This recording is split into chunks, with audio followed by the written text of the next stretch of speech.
Hello everyone, मेरा नाम Nishit. Welcome to this session. जैसा कि आप सभी को पता है कि आज के सेशन में हम यहाँ पर बात करने वाले हैं डिफेंस के जो हमारा सीडीएस का एग्जाम होता है इसके लास्ट 10 इयर्स के जो भी मैथ्स के इंपॉर्टेंट क्वेश्चंस है ऑफ नंबर सिस्टम। जी हाँ, आज हम बात करने वाले हैं नंबर सिस्टम पर, और नंबर सिस्टम के जितने भी लास्ट 10 इयर्स के इंपॉर्टेंट क्वेश्चंस हैं उन सबको हम यहाँ पर आज डिस्कस करने वाले हैं एग्जाम के पहले। ये वीडियो आपके लिए बहुत हेल्पफुल हो सकता है क्योंकि यहाँ से आपको एक आइडिया लग जाएगा किन कंसेप्ट पे क्वेश्चन आ रहे हैं। ऑब्वियस ही बात है, क्वेश्चन रिपीट नहीं होंगे बट कंसेप्ट जरूर रिपीट होंगे। तो चलिए बिना देरी के शुरू करते हैं आज के सेशन को। सबसे पहले देखते हैं सबसे बेहतरीन सवाल। सबसे पहला सवाल आज का, जरा एक बार क्वेश्चन पढ़ लीजिए, एक बार क्वेश्चन समझ लीजिए, फिर समझते हैं कि इसे बनाना कैसे है। क्वेश्चन बोल रहा है कि अगर each item contain a question followed by two statement, answer each of them. तो आपसे बोला है कि a number that is 277xy5, this number is where x and y are digit is divisible by 25। तो ये जो नंबर है ये 25 से डिविजिबल होगा। अब यहाँ पर आपको पहली चीज तो ये पता होनी चाहिए कि डिविजिबिलिटी रूल का कहीं ना कहीं यहाँ पर लिंक आने वाला है, और ये है आपका क्वेश्चन कि what is the value of x, यानी इस नंबर में x की वैल्यू क्या होगी। अब आपके पास दो स्टेटमेंट है। पहला स्टेटमेंट है the given number is divisible bye y, and the second statement is it is greater then 5। तो इन दो स्टेटमेंट में से कौन से स्टेटमेंट की हेल्प से हम x की वैल्यू निकाल सकते हैं, या दोनों की मदद से नहीं निकल पाएगी, या दोनों की मदद से निकल पाएगी, या किसी एक की मदद से निकल पाएगी, यही आपके सामने ऑप्शंस है। तो सुनो, सबसे पहले तो ये देखो कि ये जो नंबर है 25, अगर 25 का आप डिविजिबिलिटी रूल देखते हो तो 25 का डिविजिबिलिटी रूल होता है कि जो लास्ट के दो नंबर है इधर इट शुड बी 25 और 75, यही दो होने चाहिए, और 50। ठीक है। 25 का रूल क्या बोलता है कि लास्ट के दो नंबर या तो 00 हो, या 25 हो, या 50 हो, या 75 हो। ठीक है।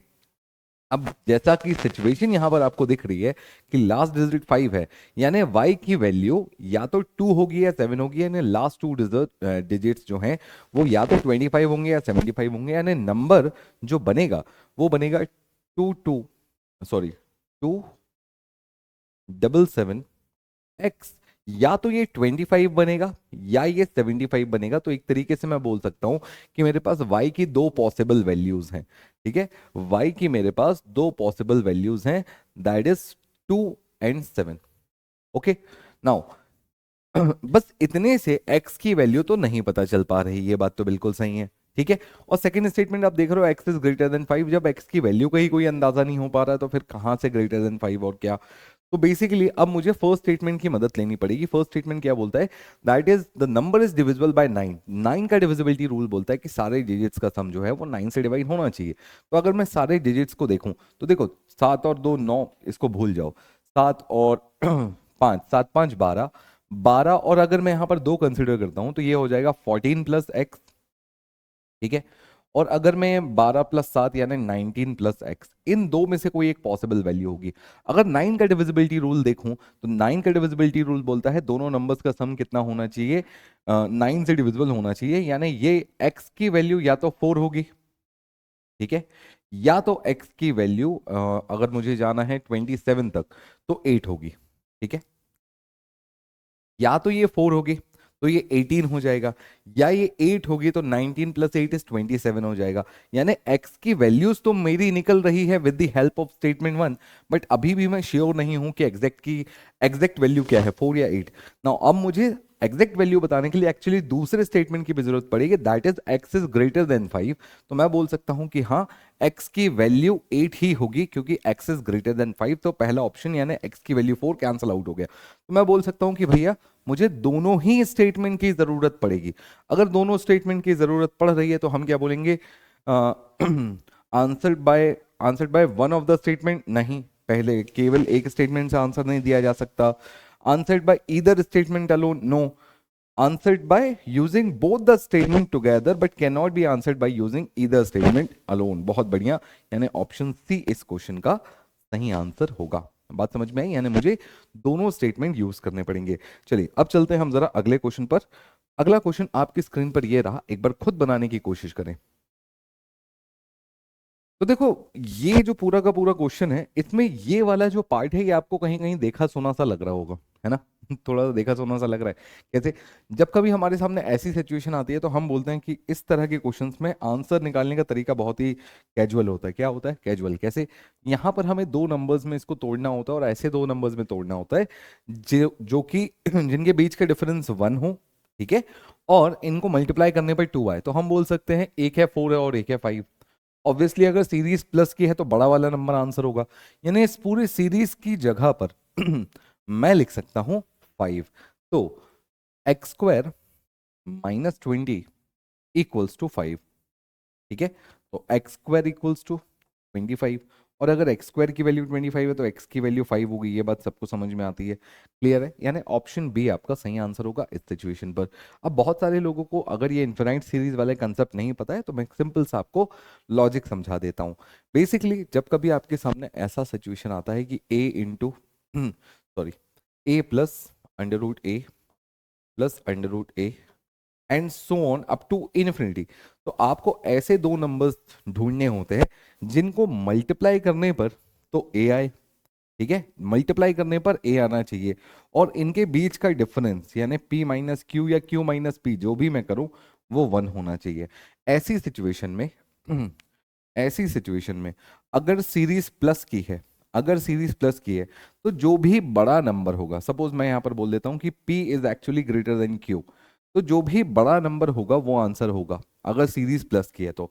इनकेस अगर ये सीरीज माइनस की होती तो, इन केस अगर ये सीरीज माइनस की होती तो जो छोटा नंबर होता वो हमारा आंसर होता। ठीक है, तो ये एक सिंपल सा कंसेप्ट समझ लो। अगर ये सीरीज माइनस की होती तो क्या होता? कुछ नहीं होता, तब हम 5 नहीं 4 आंसर बोल रहे होते, बस लॉजिक सेम था। चलो, आई होप सभी को बात समझ में आ गई होगी। अगले क्वेश्चन पर आते हैं। ये रहा आपके सामने अगला सवाल। क्वेश्चन बोल रहा है if 3 time the greater of the two number is divided by the smaller number the quotient will be 6 and the remainder will be 6। Basically बोल रहा है कि मान लो अगर ऐसा हो कि आपके पास दो नंबर हैं, उसमें से ऑब्वियसली एक नंबर बड़ा होगा एक नंबर छोटा होगा, तो लेट अस अज्यूम कि ए बड़ा है बी छोटा है। तो अगर मैं 3 टाइम द ग्रेटर नंबर यानी 3 टाइम्स ऑफ ए को जब मैं स्मॉलर नंबर से डिवाइड करूंगा यानी बी से डिवाइड करूंगा तो क्वोशिएंट आएगा 6 और रिमाइंडर आएगा 6। यानी जो 3a है ये कहीं ना कहीं 6 टाइम्स ऑफ b प्लस 6 के बराबर होगा। ठीक है, सेकेंड सिचुएशन बोल रहा है if 5 times the smaller number, यानी जो छोटा नंबर है उसको अगर मैं 5 टाइम्स कर लूं, उसको अगर मैं 5 टाइम्स कर लूं और फिर is divided by the greater number और फिर इसको ग्रेटर नंबर से डिवाइड करूं द क्वोशिएंट विल बी 2। अच्छा, ग्रेटर नंबर से डिवाइड करूंगा तो क्वोशिएंट आएगा 2 यानी 2a and remainder will be 3 plus 3। बोलो ठीक है, बात समझ में आ गई। तो आपको क्या पूछ रहा है? What is the difference between the numbers? इन दोनों नंबर्स के बीच का डिफरेंस यानी a माइनस बी आपको पता करना है। वो कहानी बहुत सिंपल है, लेट्स मेक इट 2a और 3 को इधर चले ले आना, तो ये हो जाएगा 2a equals to 5b minus 3। ठीक है, ऐसी इक्वेशंस को कैसे सॉल्व करना है बचपन से हम सभी ने पढ़ा है, इंटू 2 कर देना, इंटू 3 कर देना। आप चाहो तो b के कोफिशिएंट्स को भी इक्वल कर सकते हो, ये बिल्कुल आपकी चॉइस होगी।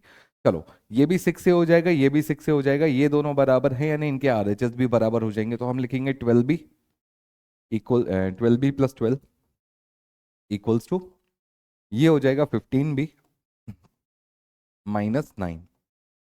b को एक तरफ ले जाना, बाकी नंबर्स को एक तरफ ले आओ, तो ये इधर आकर हो जाएगा कितना?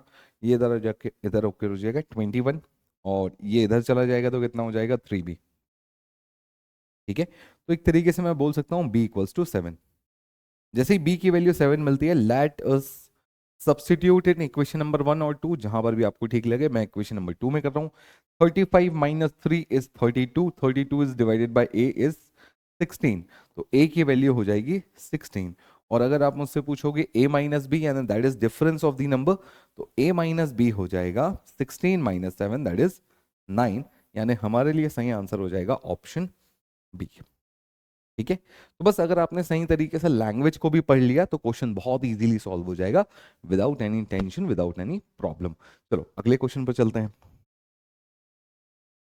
देखो सवाल बोल रहा है consider the following statement AB plus BC plus CA is a factor of this और A plus B plus C is a factor of this, which of the following statement given is और are correct? सुनो, या तो ये दोनों सही है या दोनों गलत है या कोई एक सही है, या 1 सही है या 2 सही है, दोनों सही दोनों गलत, कुल मिलाकर ये बात पता करनी है। पर सबसे पहले यहाँ पर आपको अच्छी बात यह है कि जो इक्वल टू के आरएचएस वाला पोर्शन है या जिसका फैक्टर मुझे निकालना है वो दोनों में सेम है।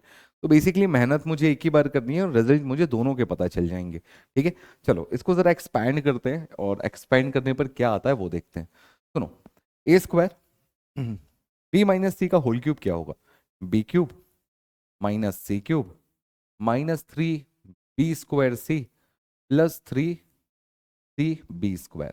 ठीक है, या b² सी को लिख लो bc², सॉरी। ठीक है, ये हो गया। अब यहां से आप a² को मल्टीप्लाई कर लेना। सेकंड वाला क्या बनेगा, प्लस करके यहां पर लिख देता हूं b² into c² minus a² minus 3a² सी, सॉरी माइनस 3ac², काम करो c² a प्लस 3a² सी। तीसरा वाला क्या बनेगा, c² into a² minus b² minus 3a² b minus, चलो 3a² b माइनस का प्लस हो जाएगा 3ab²। अब जब इनको अंदर मल्टीप्लाई करोगे और फिर इन सब को ऐड करोगे तो क्या मिलेगा, तो सुनो, सबसे पहले अब इनको अंदर मल्टीप्लाई करते हैं। तो ये हो जाएगा a² b³ minus a² c³ minus 3a² b² c plus 3a² b c²। नीचे वाला क्या बन जाएगा, नीचे वाला बन जाएगा b² c² minus a² b² minus 3ab² c² plus 3a² b² c। Last तीसरा वाला क्या हो जाएगा, c²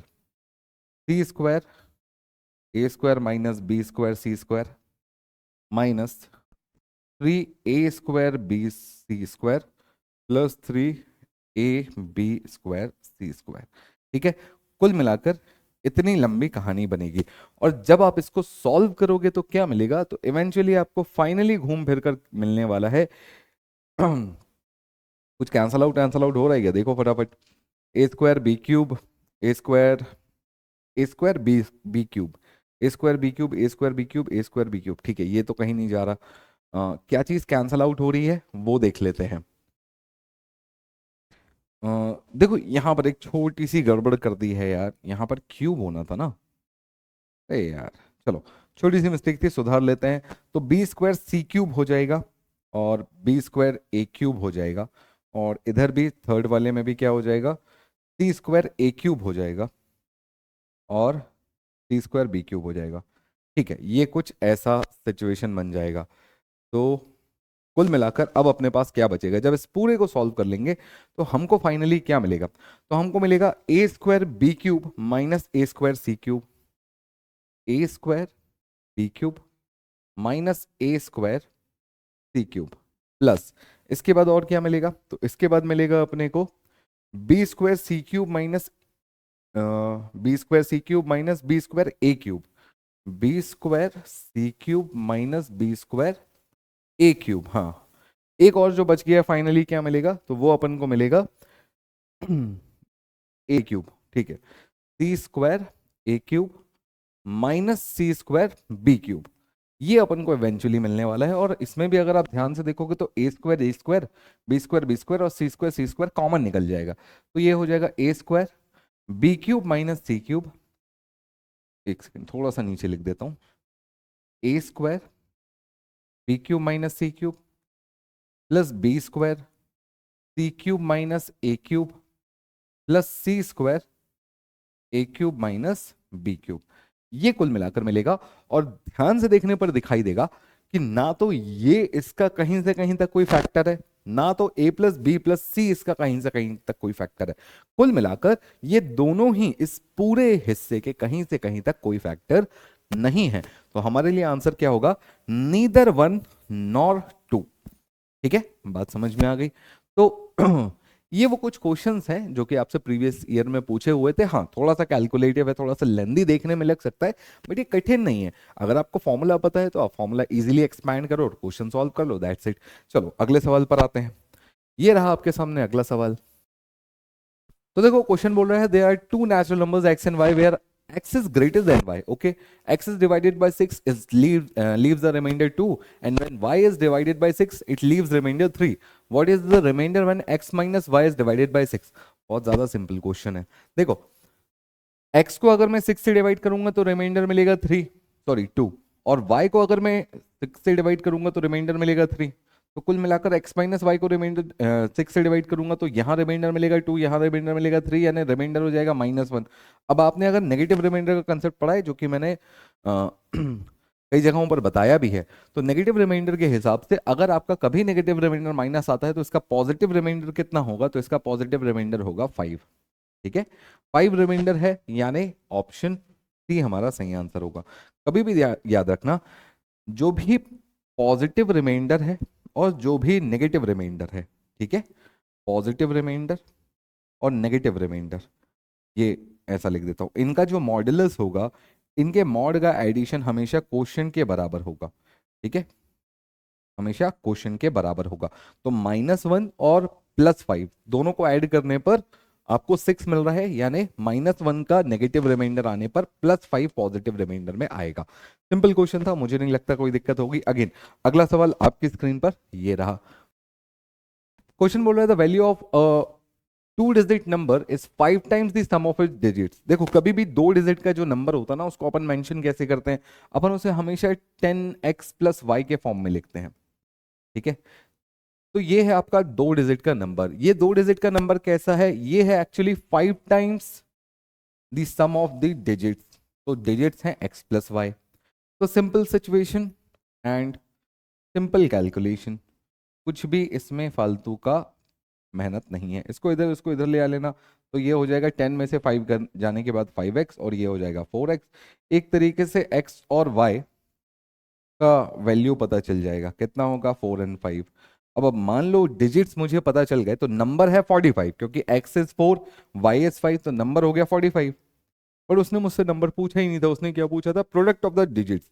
इन दोनों डिजिट्स का मल्टीप्लीकेशन क्या होगा, प्रोडक्ट क्या होगा, 20 होगा। ऑप्शन सी आपका सही आंसर होगा। अगेन वेरी सिंपल क्वेश्चन, और इस तरह के क्वेश्चंस आपको दोबारा दिखाई देंगे, तो आई होप आप लोग सभी लोग बहुत आराम से बनाओगे। अगले क्वेश्चन पर आते हैं। अगला क्वेश्चन आपकी स्क्रीन पर, क्वेश्चन बोल रहा है consider the number this which of the following statement is और आर करेक्ट। ठीक है, बोल रहा है the number of odd factors is this, number of even factors is this. अगर ऑड एंड इवन फैक्टर्स निकालने का तरीका पता है तो फिर काम आसान हो जाएगा। सबसे पहले इसको जरा ठीक करते हैं। एन इज वॉट, तो हम 12 को बोल सकते हैं 12 इज वॉट 2 की पावर 2 एंड 3, तो ये हो जाएगा 2 की पावर 12 इंटू 3 की पावर 14 एंड 5 की पावर तो 3 रहेगी ही रहेगी। इस तरीके से अपन ने इसको थोड़ा सा सिंप्लीफाई कर लिया। अब उसने ऑड फैक्टर्स पूछे हैं। सबसे पहले ऑड फैक्टर्स कैसे निकालेंगे, तो ऑड फैक्टर्स होता है कि भैया इसको तो 1 ले लेना, बाकी इसमें +1 और +1 कर लेना। तो 14 + 1 इज 15 एंड 3 + 1 इज 4 इंटू 1, कुल मिलाकर हो जाएगा 60। तो ऑड फैक्टर्स तो बिल्कुल 60 होंगे, कोई दिक्कत नहीं है। ठीक है, एग्जाम में बिल्कुल इसी अप्रोच से काम करना है। और सेकंड बोल रहा है कि इवन फैक्टर्स इतने हैं। इवन फैक्टर्स कैसे निकालेंगे, तो इसमें +1 नहीं करेंगे, इसमें सीधा 12 लेंगे इंटू 15 इंटू 4। इसका तो वैल्यू अपन को 60 पता है, 60 इंटू 12 इज 720 होता है, कोई दिक्कत नहीं है। यानी हम बोल सकते हैं सीधा सीधा कि सेकेंड वाला स्टेटमेंट भी करेक्ट है। तो बोल सकते हैं बोथ 1 एंड 2, हाँ भैया दोनों स्टेटमेंट बिल्कुल करेक्ट हैं, कोई दिक्कत नहीं है। कभी भी आपके सामने ऐसी कोई सिचुएशन आए तो 2 की पावर n इंटू 3 की पावर m इंटू 5 की पावर p, ऐसा करके कोई भी सिचुएशन आए, ठीक है, एंड सो ऑन, तो अपन क्या करते हैं, even odd factors, number of odd factors निकालने के लिए क्या करते हैं, नंबर ऑफ ऑड फैक्टर्स निकालने के लिए यहां पर सिर्फ 1 लेते हैं और m+1 into p+1 into q+1 and so on. Number of even factors कैसे निकालते हैं, इवन फैक्टर्स निकालने के लिए इसको n ही लेंगे, बाकी सब में +1 लेंगे। ठीक है, तो 2 की पावर को थोड़ा सा ध्यान से कंसिडर करना बस, बाकी तो सब वही है। और टोटल नंबर ऑफ फैक्टर्स कैसे निकालते हैं? तो टोटल नंबर ऑफ फैक्टर्स कैसे निकालते हैं? तो उसके लिए हम सीधा n+1, m+1 और p+1 कंसिडर करते हैं, ठीक है, एंड सो ऑन। इस तरीके से ऑड, इवन एंड टोटल ये तीनों चीज निकाल लेते हैं। तो अगली बार क्वेश्चन आएगा तो ये छोटी सी बात ध्यान रखना। अगले क्वेश्चन पर आते हैं। तो देखो क्वेश्चन बोल रहा है consider the question and two statement below. पहला बोल रहा है a two digit number is added to the number formed by reversing the digit of the two digit number. बहुत बढ़िया। मान लो एक नंबर है 10x + y और फिर अपन ने इसको 10y + x कर दिया, और फिर ये जो नंबर बना बना क्या? तो ये बनेगा 11x + 11y। इस नंबर के बारे में बात कर रहा है वो कि ये जो नंबर है what is this to digit number, ये दो डिजिट का नंबर क्या है, यानी एक्स और वाई की वैल्यू पता करनी है और कुछ नहीं। The some is divisible by 9, यानी ये जो है ये 9 से डिविजिबल है। तो अगर ये 9 से डिविजिबल है तो it should be multiple of 9। And the some is divisible bye 2, तो अगर ये 2 से डिविजिबल है यानी this should be multiple of 2। और इन दोनों ही सिचुएशन से अलग अलग तो मुझे एक्स और वाई की वैल्यू नहीं मिल पाएगी, बट अगर मैं चाहूं कि दोनों की साथ में निकाल लूं, सॉरी ये एन नहीं एम है, ठीक है, इन दोनों को साथ में यूज करके निकाल लूं तो भी नहीं निकाल पाऊंगा। क्यों? क्योंकि नंबर ऑफ वेरिएबल 3 है और इक्वेशन मेरे पास 2 ही है, ठीक है। तो जब नंबर ऑफ वेरिएबल ज्यादा होते हैं, इक्वेशन कम होती है, ऐसी सिचुएशन में हम एग्जैक्ट वैल्यूज ना तो एक्स वाई और एन एम की नहीं निकाल सकते। सॉरी, नंबर ऑफ वेरिएबल तो 4 है, 3 भी नहीं है, 4 है, इक्वेशन 2 ही है, तो ऑब्वियसली एक्स और वाई की वैल्यू नहीं निकाली जा सकती। तो दोनों कंडीशंस को साथ में मिलाकर भी नहीं निकाल सकते हम। तो बोलेंगे both statement 1 and 2 are not sufficient to the answer, ठीक है। क्वेश्चन में कोई कैलकुलेशन नहीं था, सिंपल कंसेप्चुअल क्लैरिटी चाहिए आपको कि कितने नंबर ऑफ वेरिएबल और कितने नंबर ऑफ इक्वेशंस चाहिए अगर आपको एग्जैक्ट नंबर ऑफ सॉल्यूशन देना है। तो अगर एक्स और वाई की वैल्यू चाहिए, एन और एम की, या किसी की भी एग्जैक्ट वैल्यू चाहिए, तो भैया at least number of equation and number of variable बराबर होने चाहिए, ठीक है। यहाँ पर एन और एम की भी वैल्यू का थोड़ा बहुत मुझे अंदाजा हो जाता तो मैं कुछ बता सकता था, अभी मैं कुछ नहीं बता सकता। आई होप बात समझ में आ गई होगी। अगले क्वेश्चन पर चलते हैं। देखो सवाल बोल रहा है consider the equation and two statement. Question है इज एक्स की पावर एन प्लस वाई की power n divisible by x plus y. अब देखो अगर आपने थोड़ा भी डिविजिबिलिटी रूल पढ़ा है, नंबर सिस्टम पढ़ा है, तो आपको ये बहुत अच्छे से पता है कि this is only possible when an is odd number. जब एन ऑड नंबर होगा ये तभी पॉसिबल है ना, ये आपको बहुत अच्छे से पता है। तो पहली बात तो एन नेचुरल नंबर है तो ये चीज नहीं हो सकती, ठीक है। या मैं ऐसा बोल सकता हूं कि नेचुरल नंबर के साथ मैं बोल नहीं सकता। क्यों?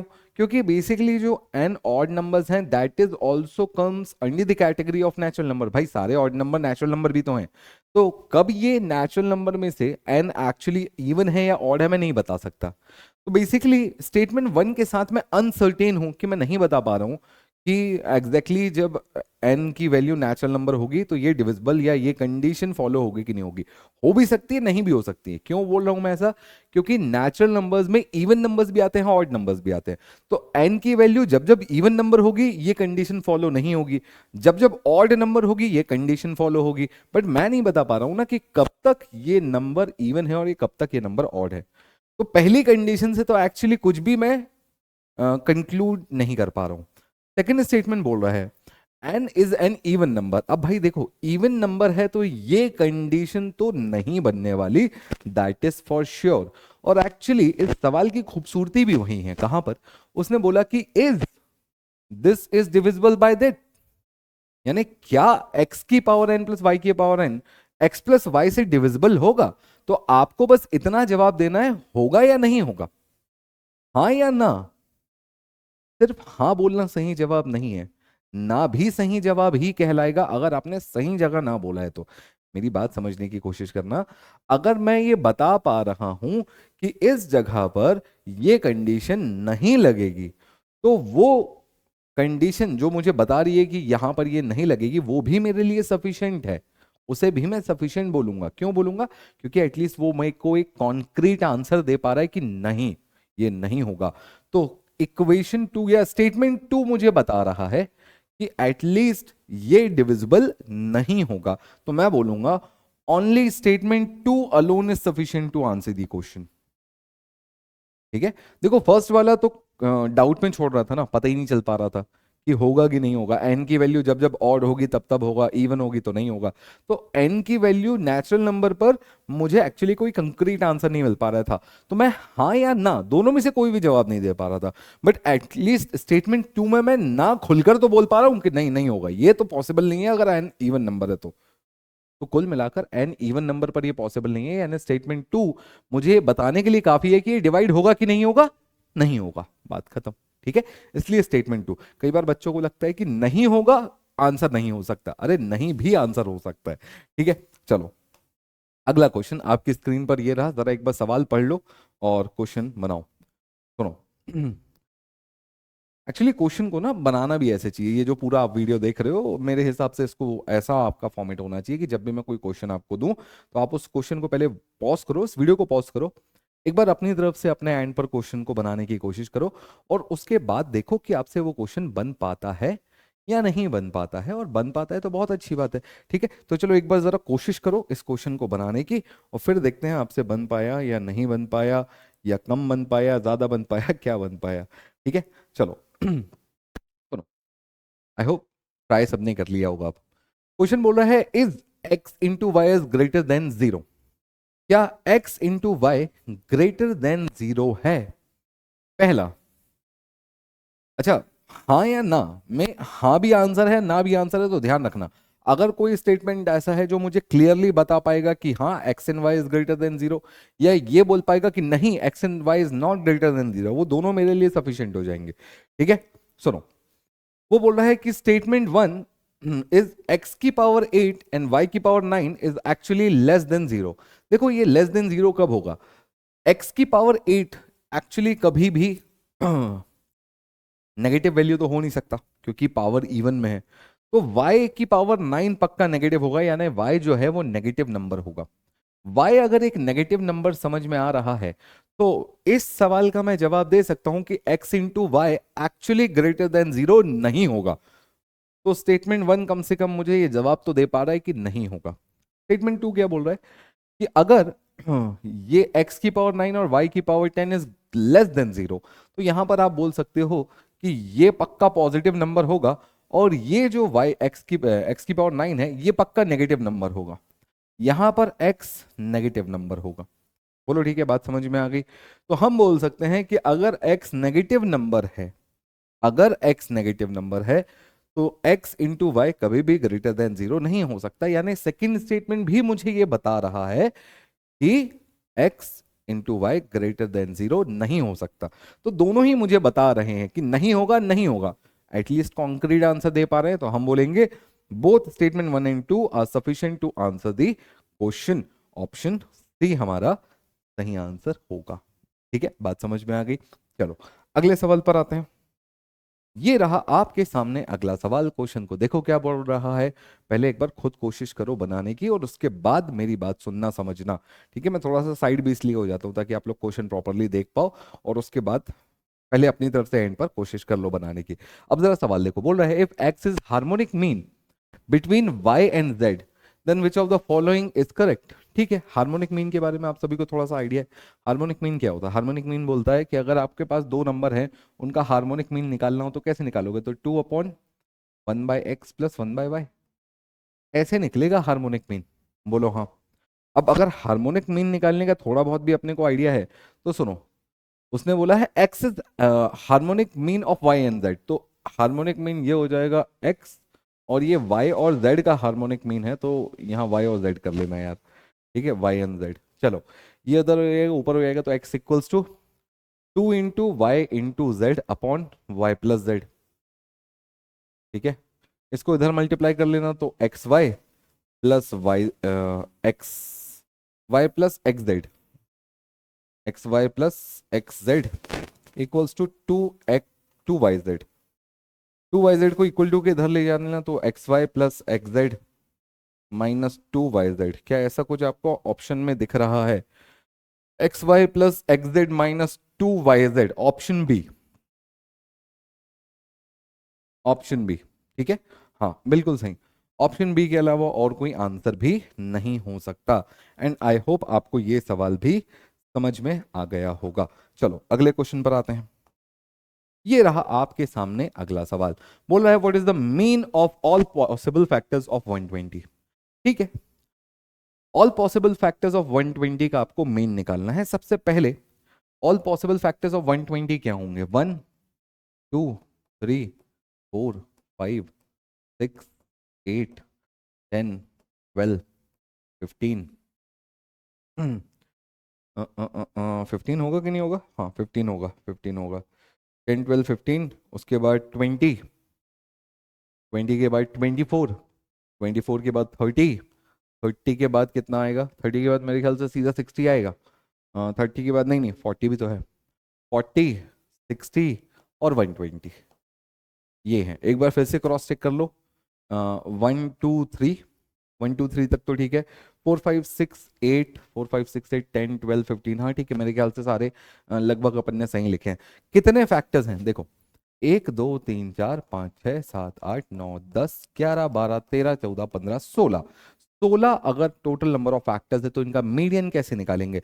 तो मीडियन कैसे निकलता है? जब भी इवन नंबर्स ऑफ होते हैं तो हम बोलते हैं n/2 प्लस n+2/2। इस नंबर का जो भी टर्म होगा इन दोनों को जोड़कर डिवाइड कर देना। ठीक है, बेसिकली ऐसा नहीं होता, ऐसा होता है। इतने नंबर का जो भी टर्म होगा और इतने नंबर का जो भी टर्म होगा इन दोनों को जोड़ के डिवाइड कर देना। तो अगर मैं बात कर रहा हूँ 16 है तो 16/2 यानी 8, 8 + 1 यानी 9/2, यानी 8th और 9th टर्म को जोड़ के मुझे डिवाइड करना है 2 से। 1 2 3 4 5 6 7 8 और 9, 10 और 12 के बीच में आता है 11, यानी इन दोनों या इन सारे फैक्टर्स का मीडियन होगा 11। ठीक है, बात समझ में आ गई? तो मीडियन निकालना कोई कठिन काम है नहीं, और मीडियन निकालते आप सभी को आई थिंक आता होगा, एंड आई थिंक क्या आता होगा, आता ही होगा। ठीक है, चलिए अगले क्वेश्चन पर आते हैं। अगला क्वेश्चन आपकी स्क्रीन पर ये रहा। जरा आराम से पहले क्वेश्चन पढ़ लीजिए, क्वेश्चन को समझ लीजिए, फिर बनाइए। पहले अपने एंड पर बनाइए, फिर देखते हैं। देखो, बोल रहा है if m is the mean of first 100 even natural number then what is the mean of first 100 odd natural number. बहुत ही फालतू सा सवाल है, एक सिंपल सी बात समझने की कोशिश करना। अगर मैं बहुत ज्यादा फॉर्मूले वाइज ना जाऊँ, सिंपल कंसेप्चुअल क्लैरिटी पर भी चलूँ, तो इवन नंबर्स का जनरल फॉर्मूला क्या होता है? इवन नंबर्स का जनरल फॉर्मूला होता है 2n, है ना? और ऑड नंबर्स का जनरल फॉर्मूला क्या होता है? 2n+1 होता है, सॉरी 2n-1 होता है। ठीक है, तो हम कई बार ऐसा बोलते भी हैं कि अगर average of first n natural numbers चाहिए तो एवरेज होना चाहिए n+1, और अगर average of first n odd numbers चाहिए तो एवरेज n ही होना चाहिए। तो सुनो, वो क्यों बोलते हैं? वो भी इसलिए बोलते हैं क्योंकि मान लो मैं इवन नंबर्स की बात करूं तो शुरू होता है 2 से 4 6 8 and so on up to 2n चलेगा। ऑड नंबर्स की बात करूं तो 1 3 5 7 एंड सो ऑन 2n-1 तक चलेगा। ठीक है, मैं बोल रहा हूं 100 मत लो आप, तो n ले लो। ठीक है, कि मुझे first n natural even numbers and first n odd numbers का एवरेज निकालना है। तो n natural n even numbers का एवरेज कैसे निकलेगा? तो first term plus last term upon 2 कर देना। फर्स्ट टर्म हो जाएगा 2, लास्ट टर्म हो जाएगा 2n/2, यानी कुल मिलाकर n+1। तो अगर मैं फर्स्ट 100 इवन नंबर्स की बात कर रहा हूं तो फर्स्ट 100 इवन नंबर्स का एवरेज आएगा 100+1। ठीक है, और अगर मैं फर्स्ट 100 ऑड नंबर्स की बात करूंगा तो क्या होगा? तो सुनो, ऑड नंबर्स के लिए एवरेज निकलेगा 1 + 2n-1/2, यानी एवरेज निकल के आएगा n। तो आप खुद देख रहे हो कि मैं फर्स्ट 100 की बात करूं या 200 की बात करूं। अगर दोनों में फर्स्ट 100 या फर्स्ट 200 या फर्स्ट 500 की बात करूं तो एवरेज में सीधा सीधा 1 का ही डिफरेंस आएगा। ठीक है, तो हम ऐसा बोल सकते हैं कि अगर इवन नंबर्स का एवरेज निकल के आता है n+1, तो ऑड नंबर्स का एवरेज एक कम निकल के आएगा। ठीक है, अब जरा ध्यान से सुनना। उसने बोला है कि m is the mean of first 100 and first 100 even natural numbers. तो अगर ये जो एवरेज है फर्स्ट 100 नेचुरल नंबर्स का, ये है m, तो इससे एक कम होगा फर्स्ट 100 ऑड नंबर्स का एवरेज दैट इज m-1, यानी सही आंसर होगा ऑप्शन ए। ठीक है, 1 का डिफरेंस आएगा, इतना समझ लो।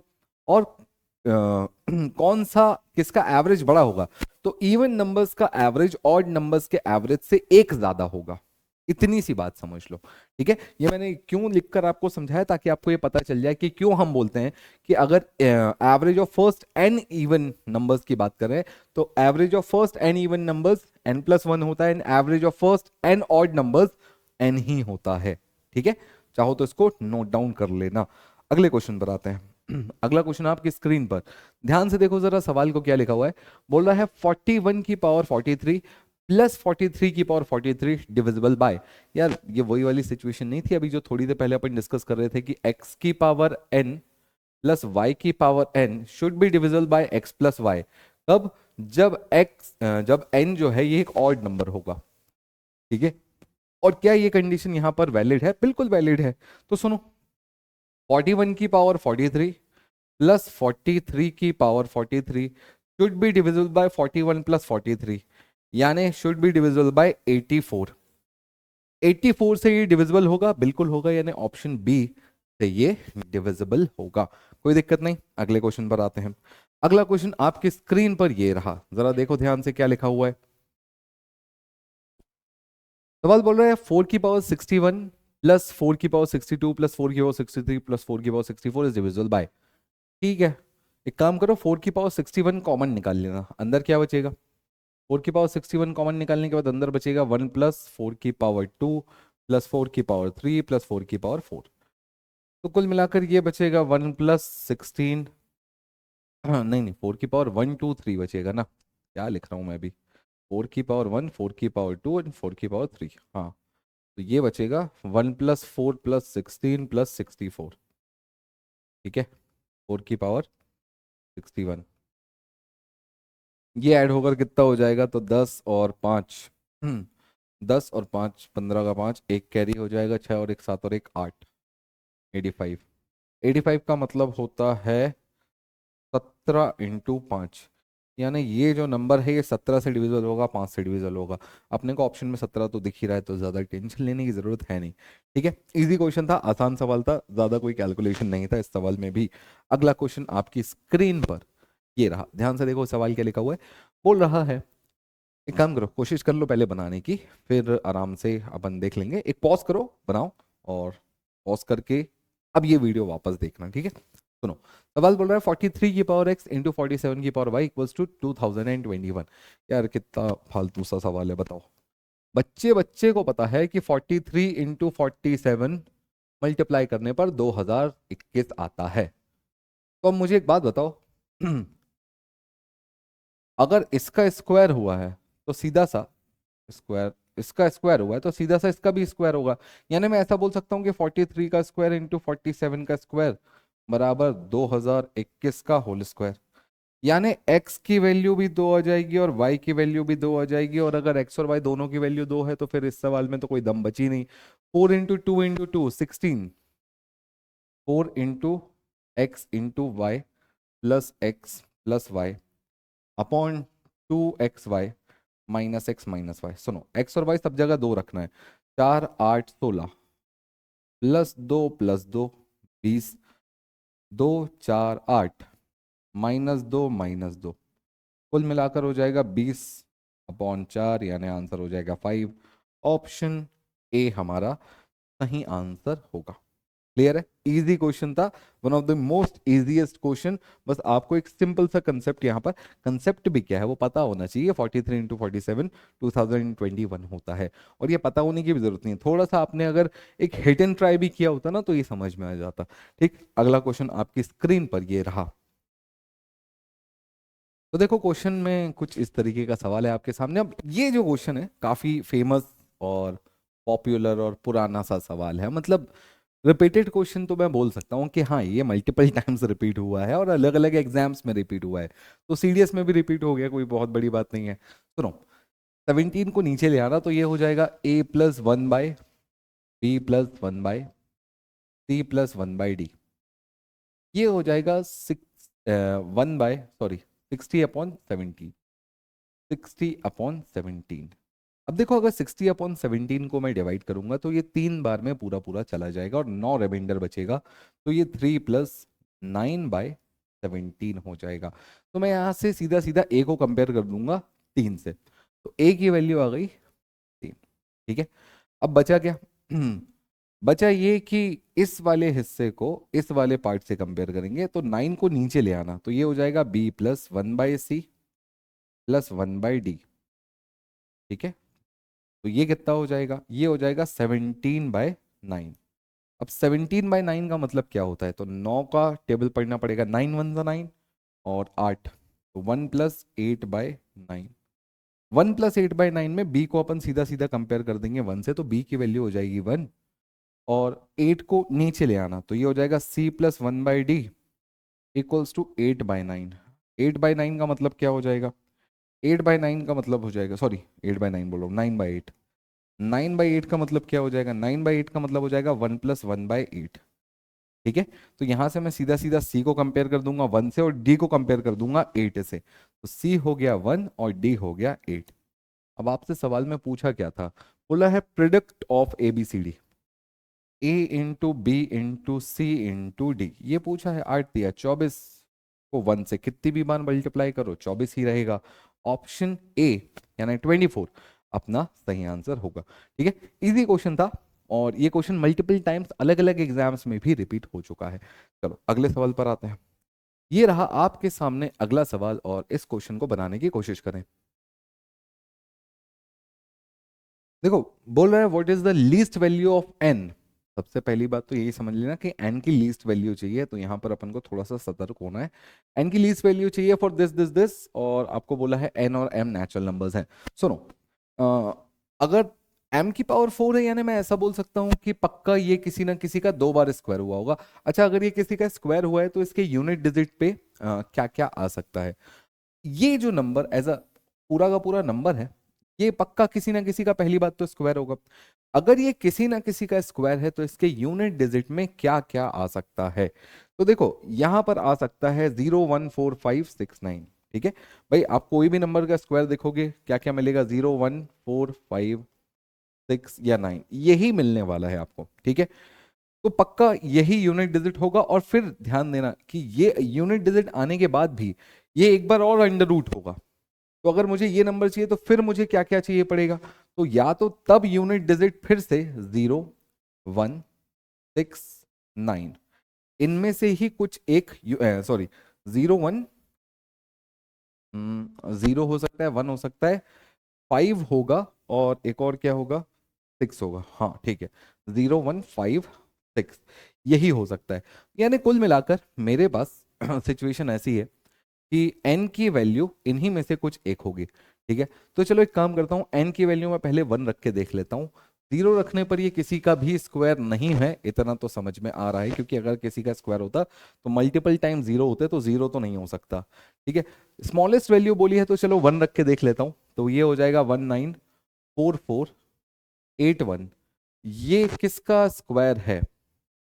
ये किसका स्क्वायर है? तो देखो अगर इसका, ये किसका स्क्वायर है ये जज करना है, तो ये 441 का स्क्वायर है, एम स्क्वायर, और 441 ऑब्वियसली 21 का स्क्वायर है, तो m की वैल्यू हो गई 21। और कब हुई? जब n की वैल्यू मैंने 1 रखी तब। तो smallest possible value of n क्या होगी? 1 होगी, और मेरे ख्याल से वही पूछा है, what is the smallest possible value of n। हाँ ठीक है, n की स्मॉलेस्ट पॉसिबल वैल्यू पूछी थी, तो n की स्मॉलेस्ट पॉसिबल वैल्यू निकली 1। ठीक है अब आप बोलेंगे कि सर आपने ये कैसे निकाला? तो उसके लिए ना एक अलग से पूरा का पूरा क्लास लगेगा ये बताने के लिए कि अंडर रूट के अंदर मैंने ये नंबर यहाँ तक कैसे पहुंचा। ठीक है, तो वो अपने आप में एक पंचायत है, अपने आप में एक पूरा कुछ नहीं तो 15 20 मिनट आधे घंटे का एक लेक्चर वाली बात है। चलो अगले क्वेश्चन पर चलते हैं, वो किसी दिन और चर्चा करेंगे, अभी प्रीवियस ईयर क्वेश्चंस पर ही अपन पूरा फोकस करते हैं। अगला क्वेश्चन जरा ध्यान से देखो क्या लिखा हुआ है।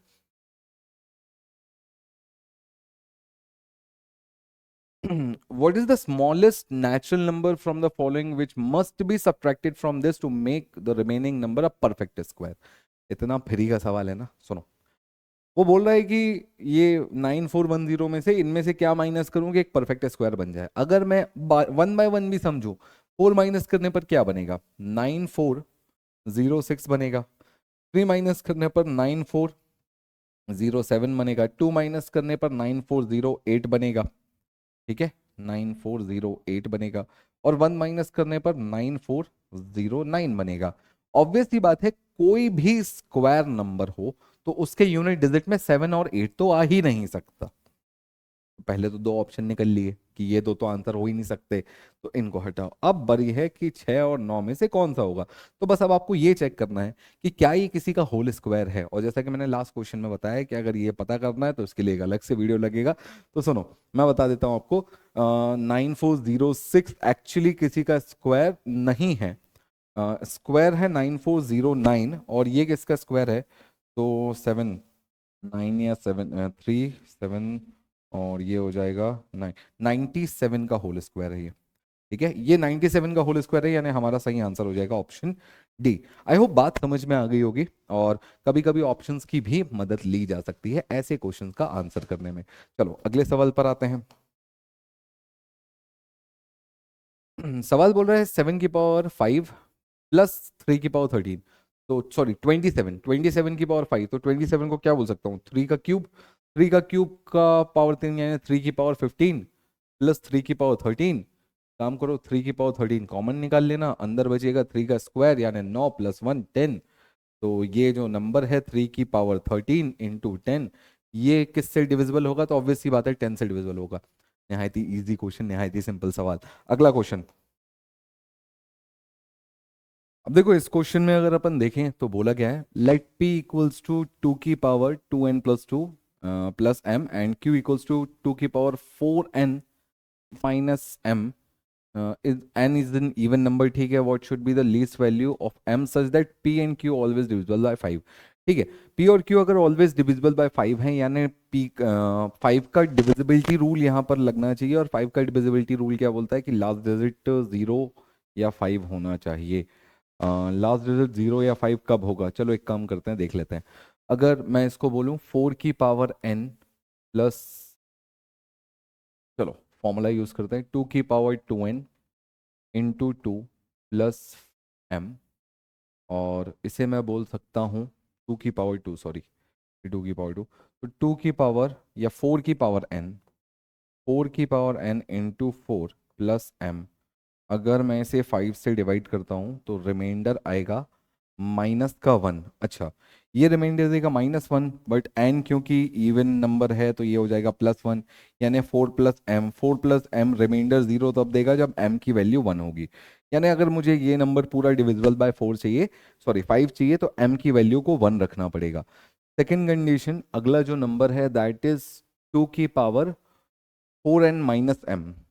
2 की पावर 4n माइनस m, तो मैं इसको ऐसा बोल सकता हूँ, ये हो जाएगा 16 की पावर n माइनस m। और अगर मैं इसे 5 से डिवाइड करता हूँ तो रिमाइंडर आएगा 1। 1 की पावर वैसे भी इवन है, रिमाइंडर 0 चाहिए तो m की वैल्यू को 1 रखना पड़ेगा। हाँ ठीक है, तो दोनों ही कंडीशन से m की वैल्यू अपन 1 निकाल पा रहे हैं, और +1 ही आ रहा है दोनों जगह से, तो सही आंसर होगा ऑप्शन बी। ठीक है, तो बेसिकली मैंने क्या किया, रिमाइंडर थ्योरम का यहाँ पर यूज किया, डिविजिबिलिटी रूल यूज नहीं किया है, यहाँ मैंने रिमाइंडर थ्योरम यूज किया है। और रिमाइंडर थ्योरम से मैंने रिमाइंडर यहाँ पर भी 0 निकालने की कोशिश की और यहाँ पर भी 0। अब रिमाइंडर या 0 आ जाए या 5 आ जाए, डिविजिबल तो होता ही है दोनों सिचुएशन में। ठीक है, चलो अगले सवाल पर आते हैं। ये रहा आपके सामने अगला question. In sorry, how many minutes are there in x weeks and x days. ये भी अच्छा सवाल है कि x days and x weeks में कितने दिन होंगे। सुनो, मान लो मैं ऐसा बोलूं कि एक वीक में ऑब्वियसली 7 दिन होते हैं, तो सबको अगर मैं डेज में कन्वर्ट कर लूँ तो कुल मिलाकर आएगा कि x वीक्स में हो जाएंगे 7x डेज, और x डेज तो हैं ही, कुल मिलाकर हो जाएंगे 8x डेज। ठीक है, एक दिन में 24 घंटे होते हैं, तो 8x इंटू 24 इतने हो जाएंगे आज। ठीक, तो मल्टीप्लाई करना है, कर सकते हैं, 8 चौके 32 का 2 3 कैरी हो जाएगा, 8 दूनी 16 और 3 19 x आज। और इतने घंटे अगर हैं हमारे पास तो हर घंटे में 60 मिनट होते हैं, तो 192x इंटू 60 कर लेंगे। ठीक है, 60 करने पर क्या आएगा, तो पहले तो 0 लगा लेना, फिर आ जाएगा 2 और एक कैरी हो जाएगा, 9 6 54, 54 प्लस 1 55, 5 कैरी हो जाएगा, 5 and 6 is 11, 11520x, 11520x, option A आपका सही आंसर हो जाएगा। सिंपल मल्टीप्लिकेशन था, कुछ भी ऐसा नहीं था जो आपको ना समझ में आए। नेक्स्ट क्वेश्चन, तो बोल रहा है arithmetic mean and geometric mean of two positive numbers are P and Q and A R G. अच्छा, R G N A and G. Arithmetic mean है ए और ज्योमेट्रिक मीन है G. Which one of the following is correct. अरे ये तो बहुत ज्यादा easy हो गया। देखो मेरे ख्याल से हम सभी को बहुत अच्छे से पता है कि कभी भी अर्थमेटिक मीन ज्योमेट्रिक मीन से या तो ज्यादा होगा या बराबर होगा, यानी A is always greater than और इक्वल टू जी। इस लिहाज से which one of the following is correct. यार which one of the following तो नहीं करेक्ट हो पा रहा है, which two of the following are correct बोल सकता हूं मैं तो।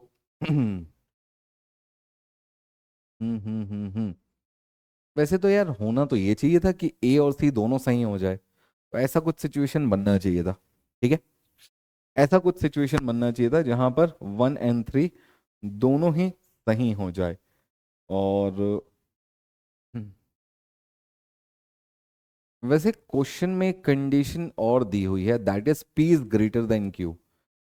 अच्छा सुनो, अरिथमेटिक मीन का मतलब समझते हो ना। अरिथमेटिक यानी अगर दो नंबर हैं पी एंड क्यू, तो P plus Q upon 2 and P into Q का अंडर रूट, ये होता है। अगर P always greater then Q है तो इक्वल टू वाली कंडीशन सेटिस्फाई नहीं करेगी, ग्रेटर देन वाली कंडीशन सेटिस्फाई करेगी। तो हम बोल सकते हैं ऑप्शन सी यहां पर अब काम नहीं करेगा, because P is always greater then Q। ठीक है, अगर P और Q इक्वल हो जाते तो फिर हम बोल सकते थे कि ये दोनों बराबर हो जाते। ठीक है, if P equals to Q, ऐसी सिचुएशन में हम बोल सकते थे कि जो भी अरिथमेटिक मीन है वही आपका ज्योमेट्रिक मीन हो। नहीं नहीं, एक सेकेंड, ठीक है, अगर P is always greater then Q है तो arithmetic mean is always greater then geometric mean he होगा, नथिंग एल्स। यहां पर और कोई वेरिएशंस आपको देखने नहीं मिलेगा। ठीक है, चलो अगले क्वेश्चन पर आते हैं। ये रहा आपके सामने अगला सवाल, एक बार क्वेश्चन को पढ़ लो क्या लिखा हुआ है, फिर बनाते हैं। देखो क्वेश्चन क्या बोल रहा है, the sum of cubes of 3 consecutive natural number is divisible by 9। ठीक है, एंड सेकंड बोल रहा है every even power of every odd number is when divided by 8 gives 1 as remainder. सुनो एक काम करो, पहले वाली को देखते हैं। तीन नंबर्स कंसेक्यूटिव नंबर्स हैं और उनके क्यूब का सम जो है वो 9 से डिविजिबल होगा। तो एक काम करो, पहले वाले नंबर को ले लो x-1, दूसरा वाला नंबर ले लो x और तीसरे वाले को ले लो x+1। इन सभी का क्यूब का एडिशन, ठीक है, इन सभी के क्यूब का सम ये निकालना है मुझे। तो ये कितना हो जाएगा, ये हो जाएगा x³ minus 1 cube minus 3 x² plus 3x, ये हो जाएगा x³, ये हो जाएगा x³ plus 1 plus 3x² plus 3, ये हो जाएगा 3x। ठीक है, ये हो जाएगा। तो यहां से 1 का क्यूब और ये 1 का क्यूब कैंसल आउट हो जाएगा, x³ x³ और x³, तो कुल मिलाकर कितना बचेगा, ये हो जाएगा 3x³। ठीक है, और 3x² और वो प्लस का 3x², ये दोनों भी कैंसल आउट हो जाएंगे। तो कुल मिलाकर क्या बचेगा, 3x एंड 3x, तो टोटल हो जाएगा 6x। ठीक है, 3 कॉमन निकाल लो और एक x कॉमन निकाल लो, तो अंदर क्या बचेगा, x² माइनस x² प्लस 2, ये बचेगा। ठीक है, 3 से तो डिविजिबल है ही, अगर x की वैल्यू मैं 2 रख दूं तो 2 का स्क्वायर 4, 4 और 2 6, ये भी डिविजिबल होगा। 3 रखूंगा तो ये डिविजिबल हो जाएगा, 4 रखूंगा तो स्क्वायर 16, 16 और 2 18, 3 से डिविजिबल होगा बिल्कुल। ये पूरा का पूरा number is always divisible by 9 रहेगा रहेगा, यानी पहला वाला तो बिल्कुल सही है, पहले वाले में कोई दिक्कत नहीं है। अगला वाला पढ़ लो, every even power of every odd number divided by 8। ठीक है, एवरी ऑड नंबर को मैं बोलता हूं 2n-1 और एवरी इवन नंबर को मैं बोलता हूं 2m। इसको जब मैं 8 से डिवाइड करूंगा तो मुझे रिमाइंडर हमेशा कितना मिलेगा, मुझे रिमाइंडर मिलना चाहिए हमेशा 1 का, क्या ये होगा? बिल्कुल होगा। आप इसको एक्सपैंड करेंगे और उसके बाद जब 8 से डिवाइड करेंगे तो at every value of m और n आपको ये पता चलेगा कि जो पूरा का पूरा नंबर है वो 8 से डिवाइड होने पर 1 रिमाइंडर देता है। तो हम बोलेंगे हमारे दोनों ही स्टेटमेंट सही है, यानी option C both 1 and 2 is very correct. Now this is very important question, अच्छा सवाल था, मतलब प्रीवियस ईयर तो है ही और अच्छा क्वेश्चन भी है। चलो अगले क्वेश्चन बताते हैं।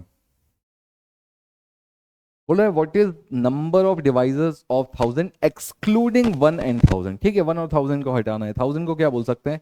10 की पावर 3, है ना। 10 की पावर 3 को अपन और क्या क्या बोल सकते हैं? तो 10 की पावर 3 को अपन बोल सकते हैं 2 की पावर 3 एंड 5 की पावर 3। तो टोटल नंबर ऑफ डिवाइसेस कितने हो जाएंगे? 3 + 1 4, 3 + 1 4, 4 × 4 इज 16। बट इस 16 में इस 1 और 100 को भी इंक्लूड कर दिया तो ये 2 घटा देना। सही आंसर होगा 14, यानी 14 टोटल नंबर ऑफ डिवाइसेस होंगे। ऑप्शन सी आपका सही आंसर होगा। चलो अगले सवाल पर आते हैं और ये रहा आपका अगला सवाल। देखो बोल रहा है consider a question with and two statement. Question है is 3x + 2y is positive. क्या ये पॉजिटिव है? अब समझना, अगर पॉजिटिव निकलता है तो भी सफिशिएंट है आंसर देने के लिए, और पॉजिटिव नहीं निकलता यानी नेगेटिव निकलता है तो भी सफिशिएंसी है आंसर देने के लिए। यानी आपको इस बात की टेंशन नहीं लेना है कि आंसर पॉजिटिव ही आना चाहिए। नेगेटिव भी आ रहा है बट कंक्रीटली नेगेटिव निकल पा रहा है तो आंसर बता सकते हैं। जैसे x³ की वैल्यू इतनी है, इससे ये तो पता चला कि x नेगेटिव है, बट अभी क्योंकि y का नहीं पता तो केवल इक्वेशन या केवल स्टेटमेंट 1 से मैं नहीं बता सकता कि ये पूरा का पूरा पॉजिटिव होगा या नेगेटिव होगा। बट जैसे ही ये नेगेटिव यहां आ जाएगा तो फिर मैं बोल सकता हूं y भी नेगेटिव होगा। अब क्योंकि दोनों ही नेगेटिव हो चुके हैं तो इस 3x + 2y इज पॉजिटिव, मैं बोलूंगा नहीं है। अब नहीं है मतलब मेरे पास एक कॉन्क्रीट आंसर है, तो ऑब्वियसली दोनों ही स्टेटमेंट की जरूरत मुझे पड़ने वाली है इस सवाल का जवाब हाँ या ना में देने के लिए। यानी हम बोलेंगे कि both statement 1 and 2 together sufficient to answer the question. Option C हमारा सही आंसर होगा। ठीक है, अगले क्वेश्चन पर आते हैं। देखो सवाल क्या बोला है, what are distinct prime numbers of this. इनमें से किसको मल्टीप्लाई करने पर ये आएगा? एक सीधा सा कंसेप्ट ये है, सीधा सा क्वेश्चन ये है। अब तुम हर किसी को अगर मल्टीप्लाई करने देखने चले जाओगे तो फंस जाओगे। तो यहां पर अब अपने को दो कंसेप्ट एक साथ लगाने हैं। पहला तो यूनिट डिजिट का कंसेप्ट एक साथ लगा दो। जैसे 9 × 7 63 का 3, 3 7 21 का यूनिट डिजिट 1 आ जाएगा। ठीक है, 7 1 7 का 7, 7 7 49 का 9, तो ये ऑब्वियसली मल्टीप्लाई करने पर वो तो नहीं बना सकता। 9 7 63 का 3, 3 3 9, ऑब्वियसली यूनिट डिजिट 1 नहीं आ रहा। 3 1 3, 7 3 21 का 1, यानी यूनिट डिजिट आ रहा है। तो ये दो हैं अपने पॉसिबल आंसर्स। अब इसमें भी एक काम करो, क्योंकि पॉसिबिलिटीज हैं तो एग्जैक्टली मल्टीप्लाई करके देखना पड़ेगा, या फिर डिजिटल सम लगा लो। डिजिटल सम क्या बोलता है? सुनो, डिजिटल सम क्या बोलता है भैया, ये दो तो निकल लिए अपने रास्ते। इसका डिजिटल सम होगा 2, इसका होगा 8 और इसका होगा 1। सबको मल्टीप्लाई करोगे 8 दूनी 16 का 7, इसका डिजिटल सम आ रहा है 7। क्या इसका भी डिजिटल सम 7 आ रहा है? ये 9 को छोड़ देना, ये 9 को छोड़ देना, डिजिटल सम आ रहा है 2। 2 और 7 बराबर नहीं है, ऑप्शन ए आंसर नहीं हो सकता, ऑब्वियसली ऑप्शन डी आंसर होगा। इसका भी निकाल कर देख लेते हैं। 5 और 4 और 1 मल्टीप्लाई करोगे 20, यानी डिजिटल सम 2 आया और उसका भी 2 आ रहा है। ऑप्शन डी अपना सही आंसर होगा। तो मैंने डिजिटल सम और यूनिट डिजिट दोनों को एक साथ लगाया, दिमाग लगाया कम, सॉरी दिमाग लगाया ज्यादा, मेहनत की कम। चलो अगले क्वेश्चन पर आते हैं। देखो क्वेश्चन क्या बोला, विच of the following is a factor of this polynomial. अब देखो अगर आपने रिमाइंडर थ्योरम पढ़ा है तो आपको पता है कि अगर कोई इक्वेशन किसी इक्वेशन का फैक्टर है तो हम क्या करते हैं, जनरली मान लो अगर ऐसा लिखा है कि F of G is actually divisible by G of, sorry E of G, ऐसा करके, तो हम क्या करेंगे, इसको इक्वल टू 0 रखेंगे। जो भी फैक्टर्स आएंगे या जो भी वैल्यूज आएंगे उसको उठाकर इधर रखेंगे। अगर यहां पर वो वैल्यू रखने पर 0 आती है, यानी हम ऐसा बोल सकते हैं कि ये इसका एक फैक्टर है। रिमाइंडर 0 आएगा, रिमाइंडर 0 आने का मतलब वो उसका एक फैक्टर है। तो सीधी सी बात ये है कि अगर मुझे उस इक्वेशन को इससे डिवाइड करना है तो इसको इक्वल टू 0 रखना पड़ेगा और x की वैल्यू -14 रख के देखना पड़ेगा कि क्या वहां पर 0 आ रहा है। वैसे ही इसको इक्वल टू 0 रखना पड़ेगा और x की वैल्यू +14 रखकर देखना पड़ेगा कि क्या वहां पर 0 आ रहा है। इसको इक्वल टू 0 रखकर x इक्वल्स टू 6 रखकर वहां पर देखना पड़ेगा क्या वहां पर 0 आ रहा है। एंड 7 रखकर देखना पड़ेगा कि क्या वहां पर 0 आ रहा है। शुरुआत कहाँ से करें, -14 रखकर कोई सेंस है नहीं, तो ये तो छोड़ ही दो। +14 रखता हूं तो 14 में से 13, 12 और 11, सॉरी 13, 14 रखूंगा ना, हाँ तो 13, 12 और 10, 13, 12 और 10 का मल्टीप्लाई 90 तो बिल्कुल नहीं हो रहा। चलो 6 देखें, 6 में से 1 गया तो 5, 6 में से 2 गया तो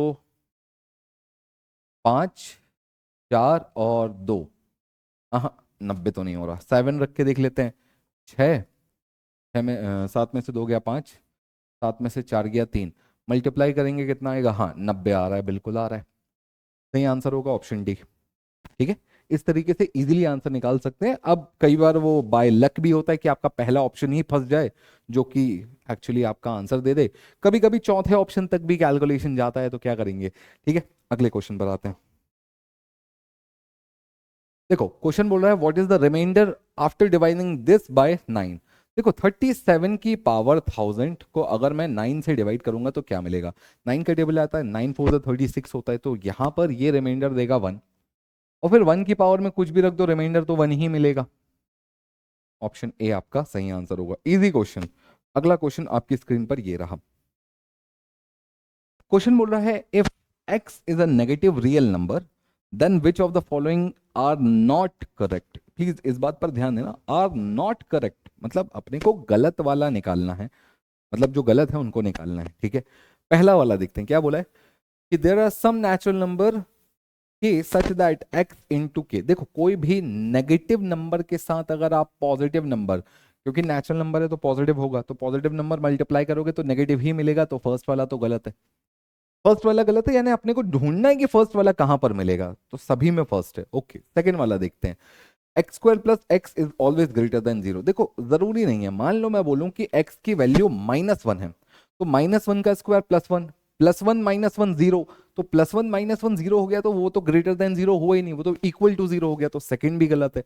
तो मुझे ऐसा ऑप्शन देखना पड़ेगा जिसमें 1 और 2 दोनों हो। 1 और 2 दोनों कहां पर हैं, तो देखो 1 और 2 यहां पर हैं, ये दो आंसर नहीं हो सकते।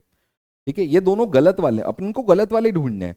फिर third, 2x is less than x less than -x, बिल्कुल सही बात है भाई। कोई भी नेगेटिव नंबर लोगे तो सबसे छोटा नंबर 2x होगा, उससे बड़ा x होगा, और उससे बड़ा नेगेटिव ऑफ x होगा, क्योंकि वो पॉजिटिव हो चुका होगा। तो थर्ड वाला सही है। जिसमें भी थर्ड ऑप्शन आपको इंडिकेट नहीं किया गया है उस पर टिक कर दो।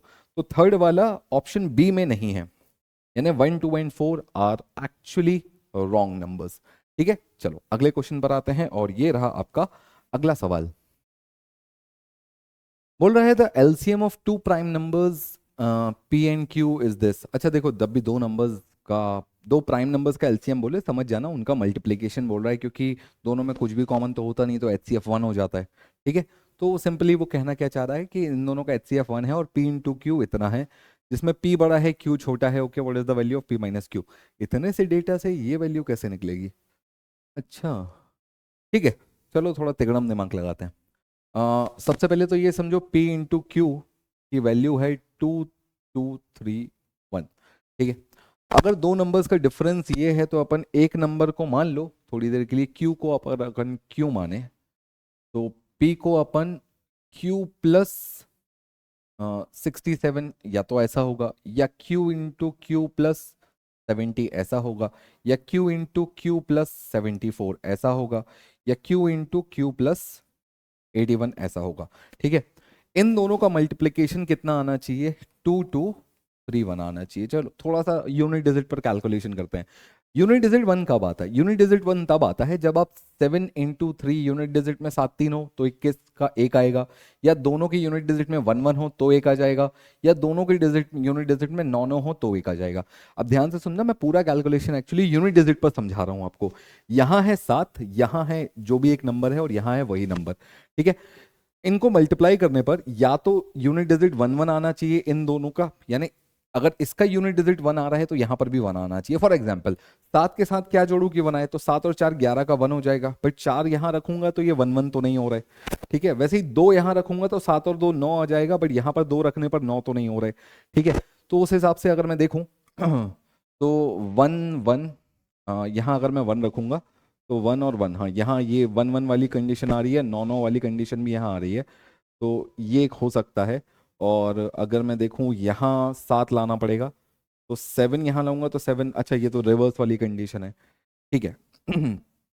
7 यहाँ लाऊंगा तो ये हो जाएगा 7 और ये हो जाएगा 7, ठीक है। 1 1 वाली कंडीशन और 9 9 वाली कंडीशन, सुनो 1 1 और 9 9 वाली कंडीशन एक्चुअली कहीं नहीं लग रही है, सिर्फ यहाँ पर लग रही है, ठीक है। सिर्फ यहाँ पर लग रही है, this could be the possible answer, पर 7 और 3 वाली कंडीशन को अभी अपन ने जस्टिफाई नहीं किया, तो चलो पहले 7 और 3 वाली कंडीशन को भी अपन देख लेते हैं। 7 और 3 वाली कंडीशन को अगर अपन देखें तो मुझे लग रहा है कि अगर इसे 7 बनाया तो यहाँ 3 रखना पड़ेगा और यहाँ पर भी 3 आ जाएगा, बहुत बढ़िया। इसे 7 कैसे बनाएंगे, 6, तो यहाँ 3 नहीं आ सकता। इसे 7 कैसे बनाएंगे, तो यहाँ पर 0 रखना पड़ेगा, तो यहाँ 3 नहीं आ सकता, ठीक है। तो कुल मिलाकर या तो ये कंडीशन पर आंसर होगा या ये कंडीशन पर आंसर होगा, इन दो में से कोई एक कंडीशन पर ही आंसर हो सकता है, इसके अलावा कोई और कंडीशन नहीं हो सकती। अब इमेजिन अगर इस तरीके से करना है कि मुझे दो नंबर ऐसे लेने हैं जिनका डिफरेंस 74 हो और दोनों का मल्टीप्लिकेशन इतना आना चाहिए, तो मेरे ख्याल से कौन से वो दो नंबर अपन कंसिडर कर सकते हैं, तो वो हो जाएंगे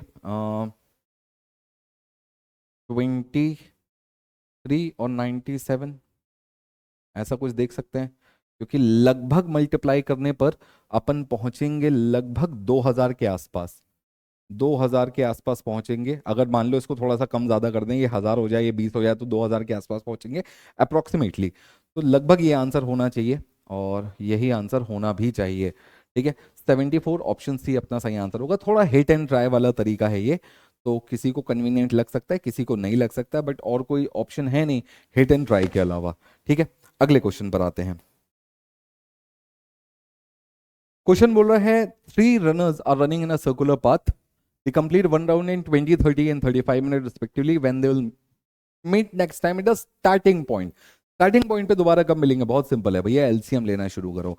एक राउंड कंप्लीट करने में फर्स्ट वाले को 20-20 मिनट लगेगा, तो 20वां मिनट, 40वां मिनट, 60वां मिनट, 80वां मिनट, इस तरीके से। तो एलसीएम लेंगे कितना आएगा, तो 20 और 30 का हो गया 60, 60 में 5 आ गया है, 7 7 6 42, 420 मिनट। 420 मिनट को 60 से डिवाइड कर देना, कितना आएगा, 7 आवर्स। 7 घंटे लगेंगे दोबारा मिलने में at the starting point. Clear है, इजी था आंसर, मुझे नहीं लगता कोई दिक्कत हुई होगी। अगले क्वेश्चन पर आते हैं। अगला क्वेश्चन आपकी स्क्रीन पर ये रहा।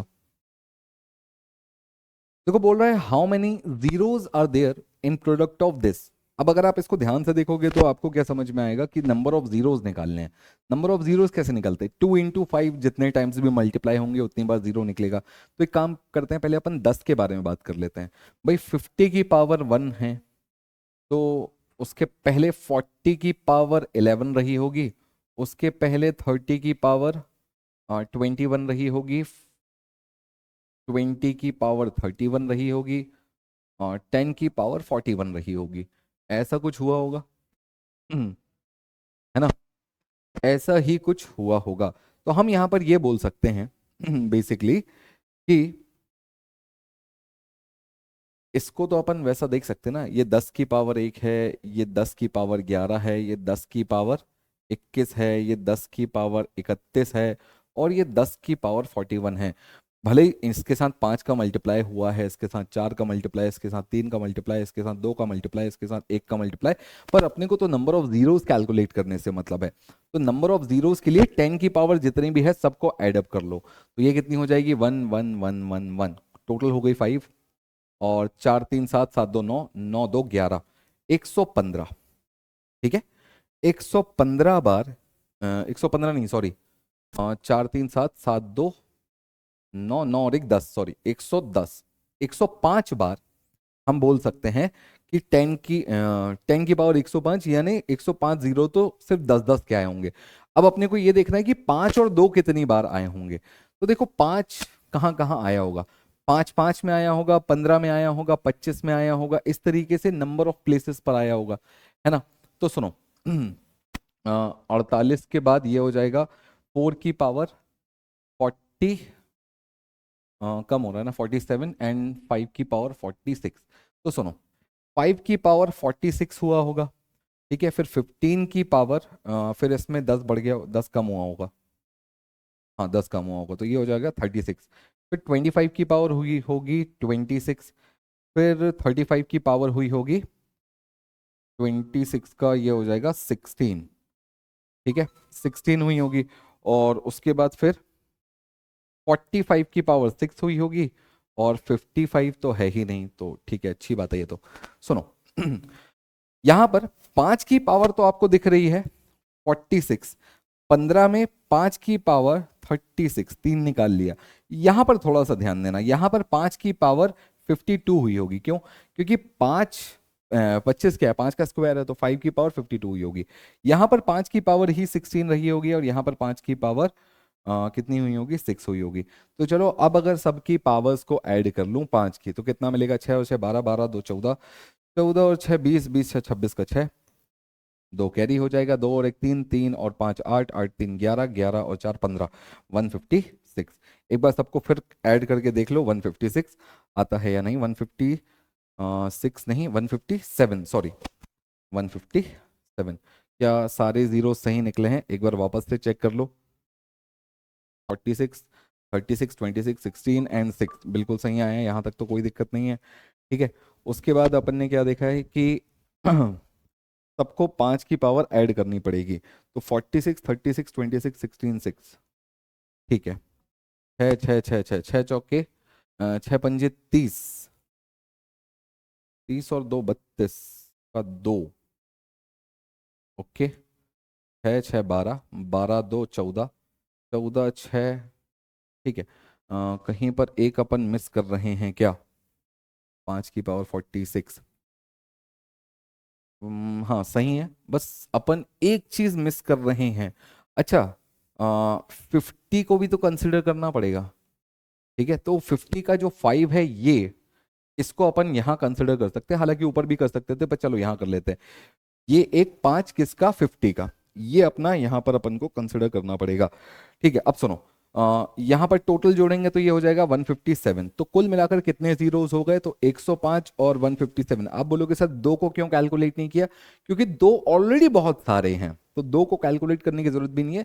दो की पावर वैसे भी बहुत ज्यादा निकल के आने वाली है, तो वो तो वैसे भी कंपनसेट कर ही देगी। तो ये कितना हो जाएगा, ये हो जाएगा 7 और 5 12 का 2, एक कैरी हो जाएगा 6, और ये हो जाएगा 262, यानी ऑप्शन ए आपका सही आंसर हो जाएगा, ठीक है। थोड़ा ध्यान से कैलकुलेट करना, प्लस माइनस करने में कहीं पर भी चूक हुई तुरंत फिसलोगे भैया, ठीक है। चलो अगले क्वेश्चन पर आते हैं। अच्छा देखो, उनने 261 आंसर में दे रखा था, मतलब तुमने एक 5 छोड़ा, कहीं पर भी बीच में कहीं पर भी मिस कैलकुलेशन, एक भी गड़बड़ हुई, क्वेश्चन गया वहीं पर।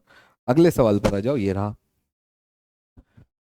तो देखो क्वेश्चन लिखा क्या हुआ है, बोल रहा है three positive numbers are in the ratio of 2:3:5, the sum of their squares is this, what is the sum of the numbers. सुनो बहुत सिंपल है, वो कहना क्या चाह रहा है कि एक नंबर है 2x, इसका स्क्वायर कर देना, फिर 3x इसका भी स्क्वायर कर देना, फिर 5x का भी स्क्वायर कर देना, ठीक है। इन सबका होल स्क्वायर करना ना, सिर्फ x का स्क्वायर मत कर देना। इन सब का जो सम है वो है 1368। सबको जोड़ोगे तो कितना आएगा, तो ये हो जाएगा 4x square plus 9x square plus ये हो जाएगा 25x स्क्वायर। कुल मिलाकर ये सब हो जाएगा 36x स्क्वायर, 36, हाँ 36x स्क्वायर, 2 3 और 5, तो 4 9 और 25, 25 और 9 कितना होता है, 25 और 9 हो गया आपका 34, 34 प्लस 4, 34 प्लस 4 38 हो गया, ठीक है। 38 का होल स्क्वायर, 38 नहीं नहीं, एक सेकेंड, 36 बोल दिया मैंने, 38, तो ये हो गया 38x स्क्वायर इक्वल्स टू 1368। इसको काट लेना भैया, एक्स स्क्वायर की वैल्यू कितनी आएगी, तो ये आनी चाहिए 3, ठीक है, 3 बार में, और उसके बाद आ जाएगी 6 बार में, ठीक है। एक्स स्क्वायर की वैल्यू 36, तो एक्स की वैल्यू 6, अब तो मेरे ख्याल से कोई दिक्कत ही नहीं बची है। तो इन सबका टोटल कितना होगा, टोटल होगा आपका 10 60 60, टोटल नंबर्स। बेसिकली आपको सम पूछा हुआ था ना, तो ये कितना हो जाएगा, 6 दूनी 12, ये हो जाएगा 18, और ये हो जाएगा 6 पंजे 30। सबको जोड़ोगे तो कितना आएगा, 60 आएगा। अगले क्वेश्चन पर चलते हैं। ये रहा आपके सामने अगला सवाल। क्वेश्चन बोल रहा है, और 2 digit number such that product of the digit is 8। एक 10x प्लस वाई का नंबर है, इसमें x इंटू वाई करूंगा तो 8 मिलेगा। अगर मैं डिजिट्स को इसमें 63 ऐड कर देता हूं तो डिजिट्स इंटरचेंज हो जाएंगे, यानी हो जाएगा 10y प्लस एक्स। तो आपसे बोल रहा है what is the sum of the digits in the number, x plus y की वैल्यू क्या है। सुनो, ज्यादा लोड मत लो। जब भी आपके सामने डिजिट्स इंटरचेंज होते हैं तो हमेशा जो डिफरेंस होता है वो 9 के मल्टीपल में होता है। जैसे 63 9 का मल्टीपल है, 9 का मल्टीपल कैसे, तो ये 9 7 63 होता है। तो हमेशा ध्यान रखना, अगर ऐसा कभी हो रहा है डिजिट इंटरचेंज करने पर आपको 63 मिल रहा है तो वो हमेशा 9 का मल्टीपल होगा। और जिस 9 के मल्टीपल की हम बात कर रहे हैं, इन दोनों के बीच का डिफरेंस वही आएगा, यानी x और y के बीच का डिफरेंस होगा 7।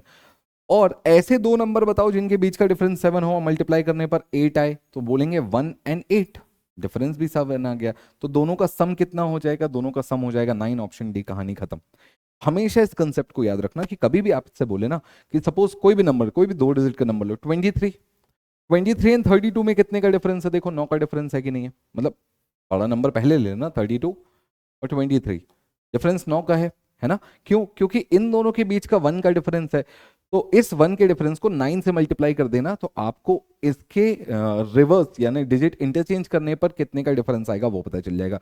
एग्जाम्पल के लिए एक और ले लो, मान लो मैं बोल रहा हूँ 72 और 27 में कितने का डिफरेंस होगा पता, मैं माइनस भी नहीं करूंगा, मैं इनके बीच का डिफरेंस देखूंगा कितना आएगा, 5 को 9 से मल्टीप्लाई कर देना, 45 का डिफरेंस होगा इसके और इसके रिवर्सल डिजिट्स के बीच वाले नंबर के बीच में।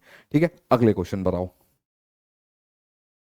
देखो क्वेश्चन क्या बोला है, the sum of numerator and denominator of a fraction is 10 if the numerator is decrease by 3 and denominator is decrease by 1, sorry, numerator is increased by 3 and denominator is decreased by 1, the fraction becomes 1, what is the difference between the numerator and denominator of the fraction।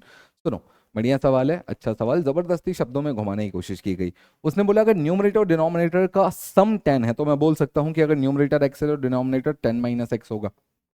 फिर उसने बोला कि numerator को 3 से बढ़ा दो, denominator को 1 से कम कर दो, कुल मिलाकर फ्रैक्शन हो जाएगा 1, यानी ये दोनों बराबर हो जाएंगे। तो मैं बोल सकता हूँ x प्लस 3 इक्वल्स टू 10, 10 का 9 हो जाएगा, 9 माइनस एक्स। तो 2x बराबर 6, यानी x की वैल्यू 3, x की वैल्यू 3, तो दूसरा नंबर होगा 10 माइनस 3 यानी 7, तो दोनों का डिफरेंस आएगा 4, यानी ऑप्शन सी आपका सही आंसर हो जाएगा। सिंपल क्वेश्चन था, ज्यादा कुछ मेहनत नहीं थी इसमें। अगला क्वेश्चन आपकी स्क्रीन पर,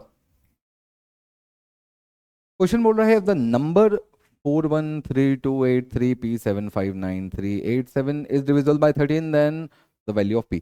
सुनो, 13 का डिविजिबिलिटी रूल अगर आपको पता है तो क्वेश्चन बहुत आसान है। 13 का डिविजिबिलिटी रूल क्या बोलता है कि आपको 3 3 के पेयर लेना है, ठीक है, 3 3 के पेयर, लास्ट में जो बच जाए उधर 0 0 लगा देना, ठीक है। ये पेयर लेना, अल्टरनेट प्लस माइनस लेना, यानी ये पेयर पॉजिटिव लेना तो ये नेगेटिव, ये पॉजिटिव तो ये नेगेटिव, और ये पॉजिटिव, ऐसा ले लेना। और फिर इनका जो डिफरेंस आएगा वो 13 से डिविजिबल होना चाहिए। यानी बेसिकली हो क्या रहा है कि 387 के साथ ऐड करना है 83p के साथ 4, और फिर इनमें सब्सट्रैक्ट करना है ये वाला 759, और फिर सब्सट्रैक्ट करना है 132। ऐसा आपको करना पड़ेगा, ठीक है। अब प्लस वाले देख लो, माइनस वाले देख लो, कुल मिलाकर कितना कुछ निकलता है वो देख लो। तो देखो, प्लस प्लस वालों को प्लस कर लो, माइनस माइनस वालों को माइनस कर लो, तो कुल मिलाकर अपन ऐसा देख सकते हैं कि लास्ट में तो अपने को मतलब किससे है, कैंसल आउट करने से ही है ना। ठीक है, थोड़ा बहुत माइनस माइनस करना ही पड़ेगा, माइनस कर लेंगे, कितना क्या निकल कर आएगा। तो देखो कुल मिलाकर ये निकल के आएगा मेरे ख्याल से आपका 83p माइनस 500, ठीक है। माइनस में कुछ ना कुछ नंबर तो बचेगा ही और वो छोड़ना ही पड़ेगा, ठीक है। मतलब इसको मत छेड़ो, बाकी सब सॉल्व कर लो। अब यहां से p की वैल्यू को क्या रखना पड़ेगा कि ये नंबर 13 से डिविजिबल हो जाए, तो सीधी सी बात है भैया कि p की वैल्यू को कुछ तो रखना पड़ेगा। तो अपन एक काम करते हैं, ये नंबर हो जाएगा 3 अब p की वैल्यू को एक बार 3 रख लो, एक बार 6 रख लो, एक बार 7 रख लो और एक बार 8 रख लो, और देख लो कहां पर ये नंबर 13 से डिवाइड होता है। कहां पर ये डिवाइड होगा, तो या तो 13 से डिवाइड होगा, या तो 336 18 से 13 से डिवाइड होगा, या 337 13 से डिवाइड होगा, या 338 13 से डिवाइड होगा। कौन सा नंबर डिवाइड होगा 13 से, तो मेरे ख्याल से 338 डिवाइड होना चाहिए, यानी p की वैल्यू हो जाएगी ऑप्शन डी 338। ठीक है, बात समझ में आ गई, यहां तक मुझे नहीं लगता कोई ज्यादा दिक्कत होगी। अगले क्वेश्चन पर चलो। अगला क्वेश्चन क्या बोला है, what is the reminder when this is divided by 7।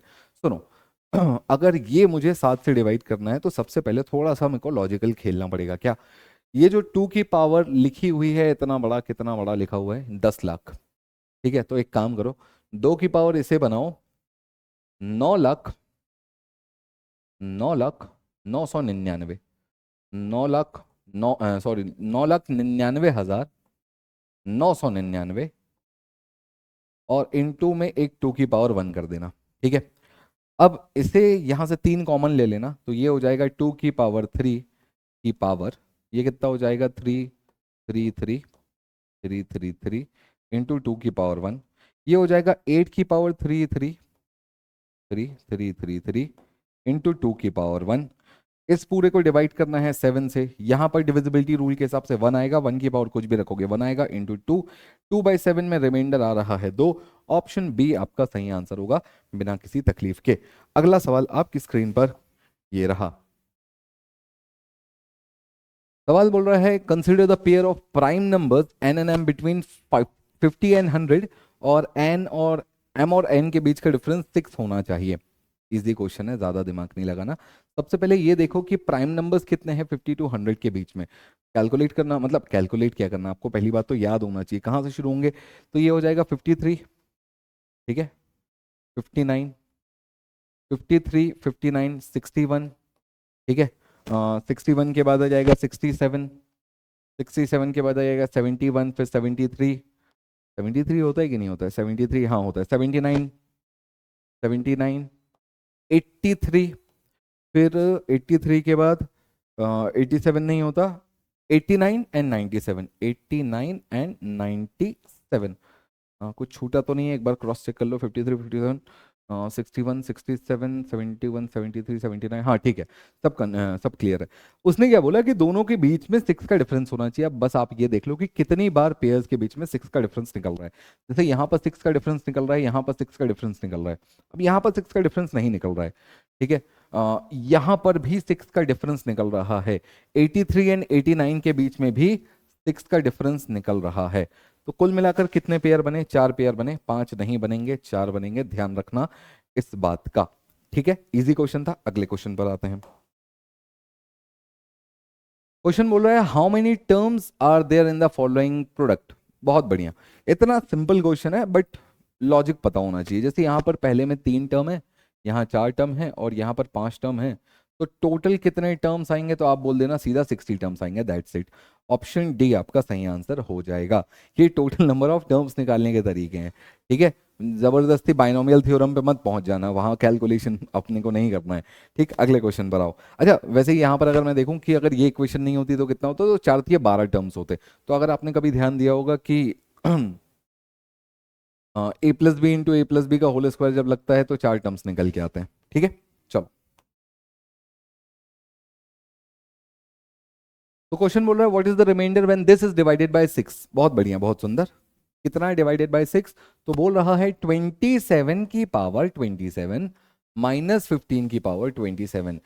6 से डिवाइड करेंगे तो रिमाइंडर कितना आएगा। पहले एक काम करो, 3 कॉमन ले लो, 3 कॉमन लोगे तो कितना बचेगा, 3 कॉमन लोगे तो यहाँ पर बचेगा 3 की पावर 27 कॉमन ले लो, यहाँ बचेगा 9 की पावर 27 और यहाँ बचेगा 5 की पावर 27।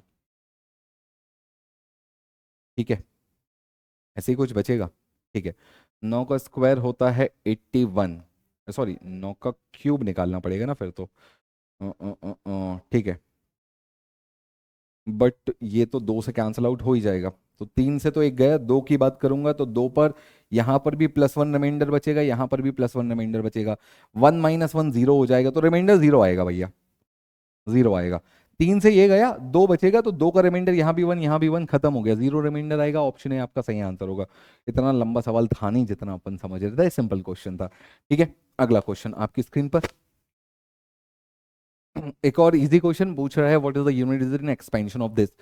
67 की पावर 32। देखो, जब भी पावर 4 से डिविजिबल आती है तो हम रिमाइंडर 0 नहीं लेते, पावर में 4 लेते हैं। तो 7 की पावर 4, 7 की पावर 4 का यूनिट डिजिट क्या होता है, 7 7 49, 9 9 81 का 1 होता है, यूनिट डिजिट 1 होगा। ऑप्शन ए आपका सही आंसर होगा।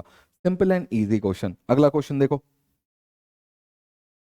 तो क्वेश्चन बोल रहा है कि इस ये जो 4 की पावर एक्स क्यूब प्लस 12 की power x square minus x minus three is divisible bye, किससे डिविजिबल होगा ये? ऑप्शन 4 दिए हुए हैं।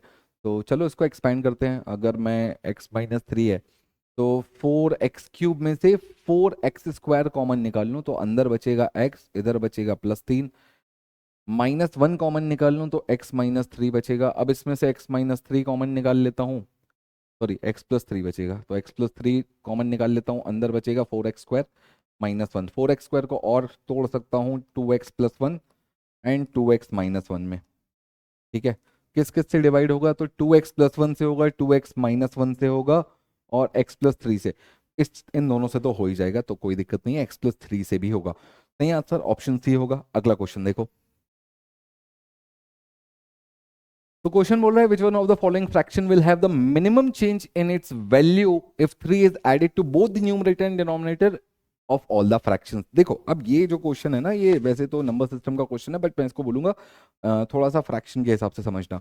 भाई अगर डिफरेंस वन का है, डिफरेंस वन का है, डिफरेंस वन का है, डिफरेंस वन का है, तो वन के डिफरेंस में सबसे कम परसेंटेज चेंज कहां पर मिलेगा? जहां पर डिनोमिनेटर सबसे बड़ा होगा।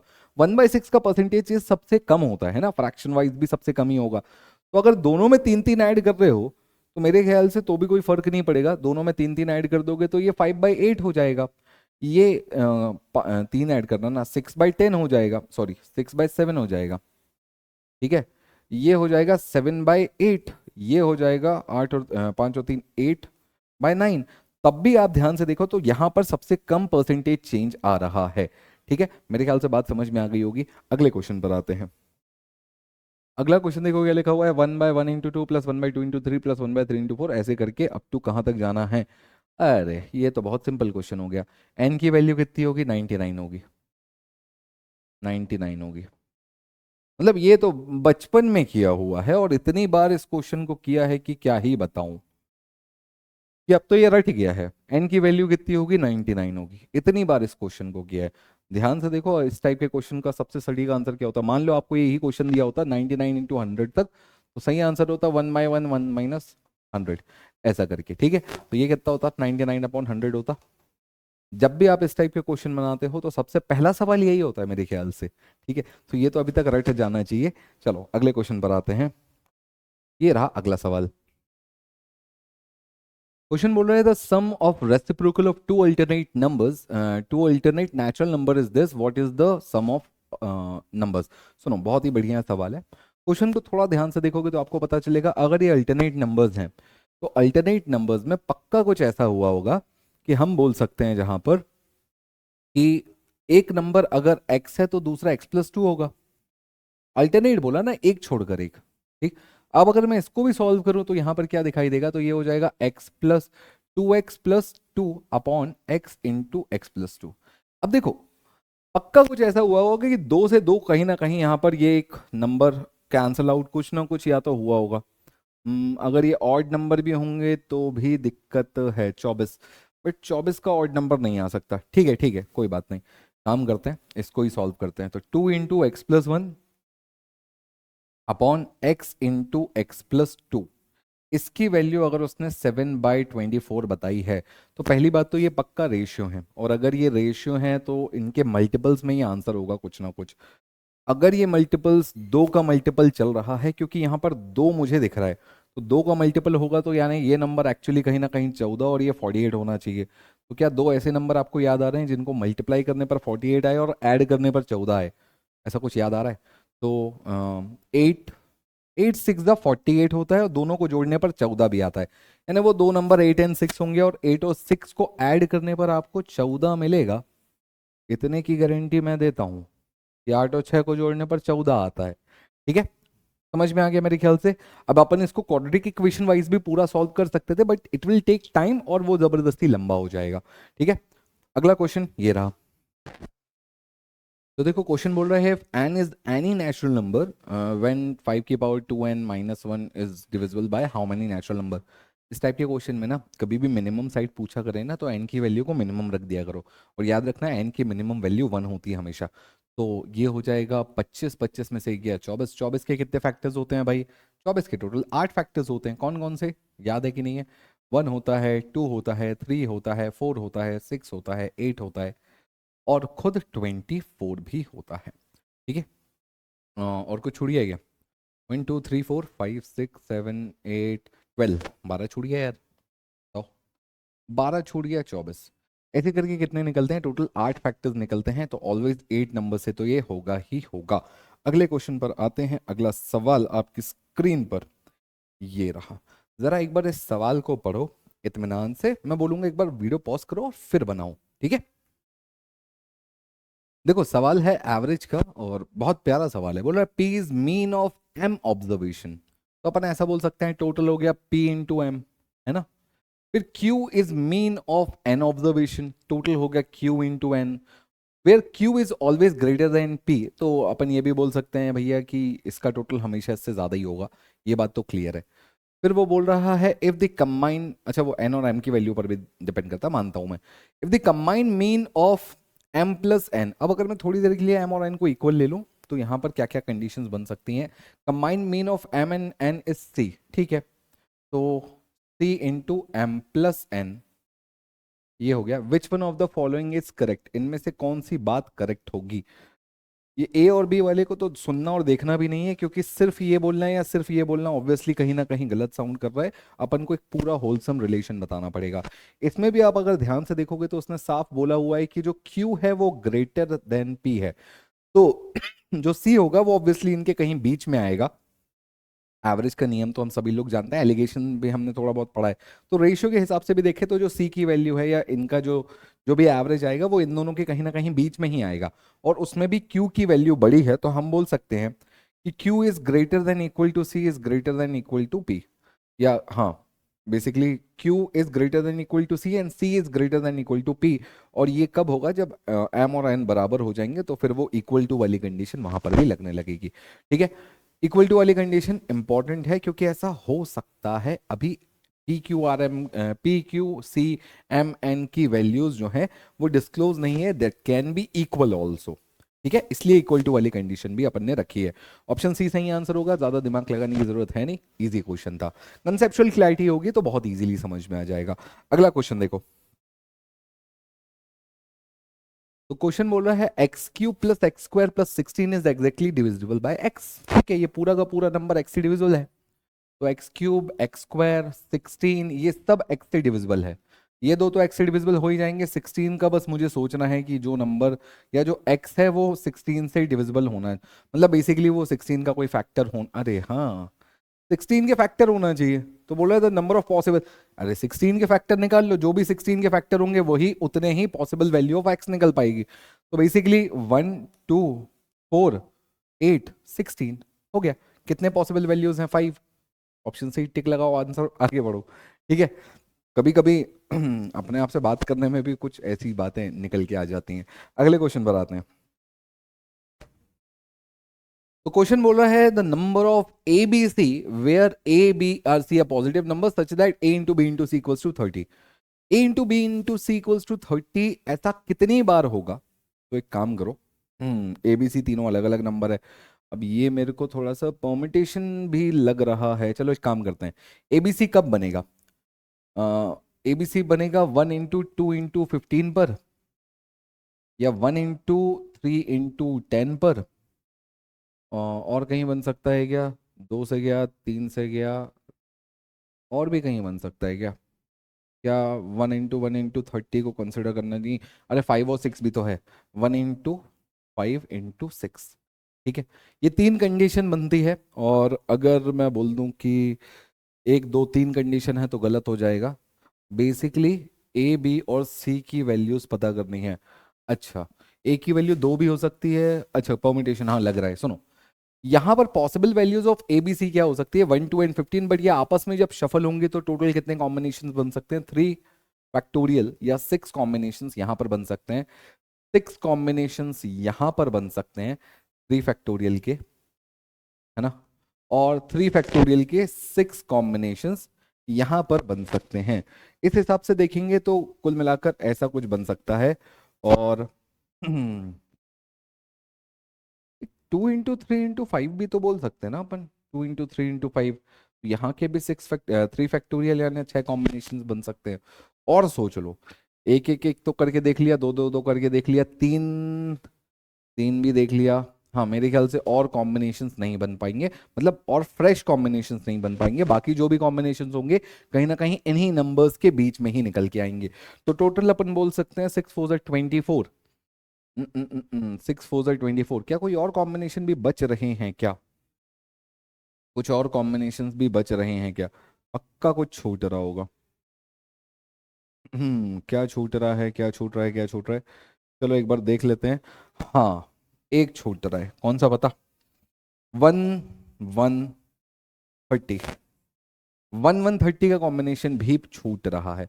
बट जब अपन 1 1 30 के कॉम्बिनेशन पर बात करेंगे तो यहां पर कुल मिलाकर 3 फैक्टोरियल अपॉन 2 फैक्टोरियल, क्योंकि 1 रिपीट हुआ है 2 बार, तो कुल मिलाकर 3 कॉम्बिनेशंस बन पाएंगे। तो 24 + 3 = 27।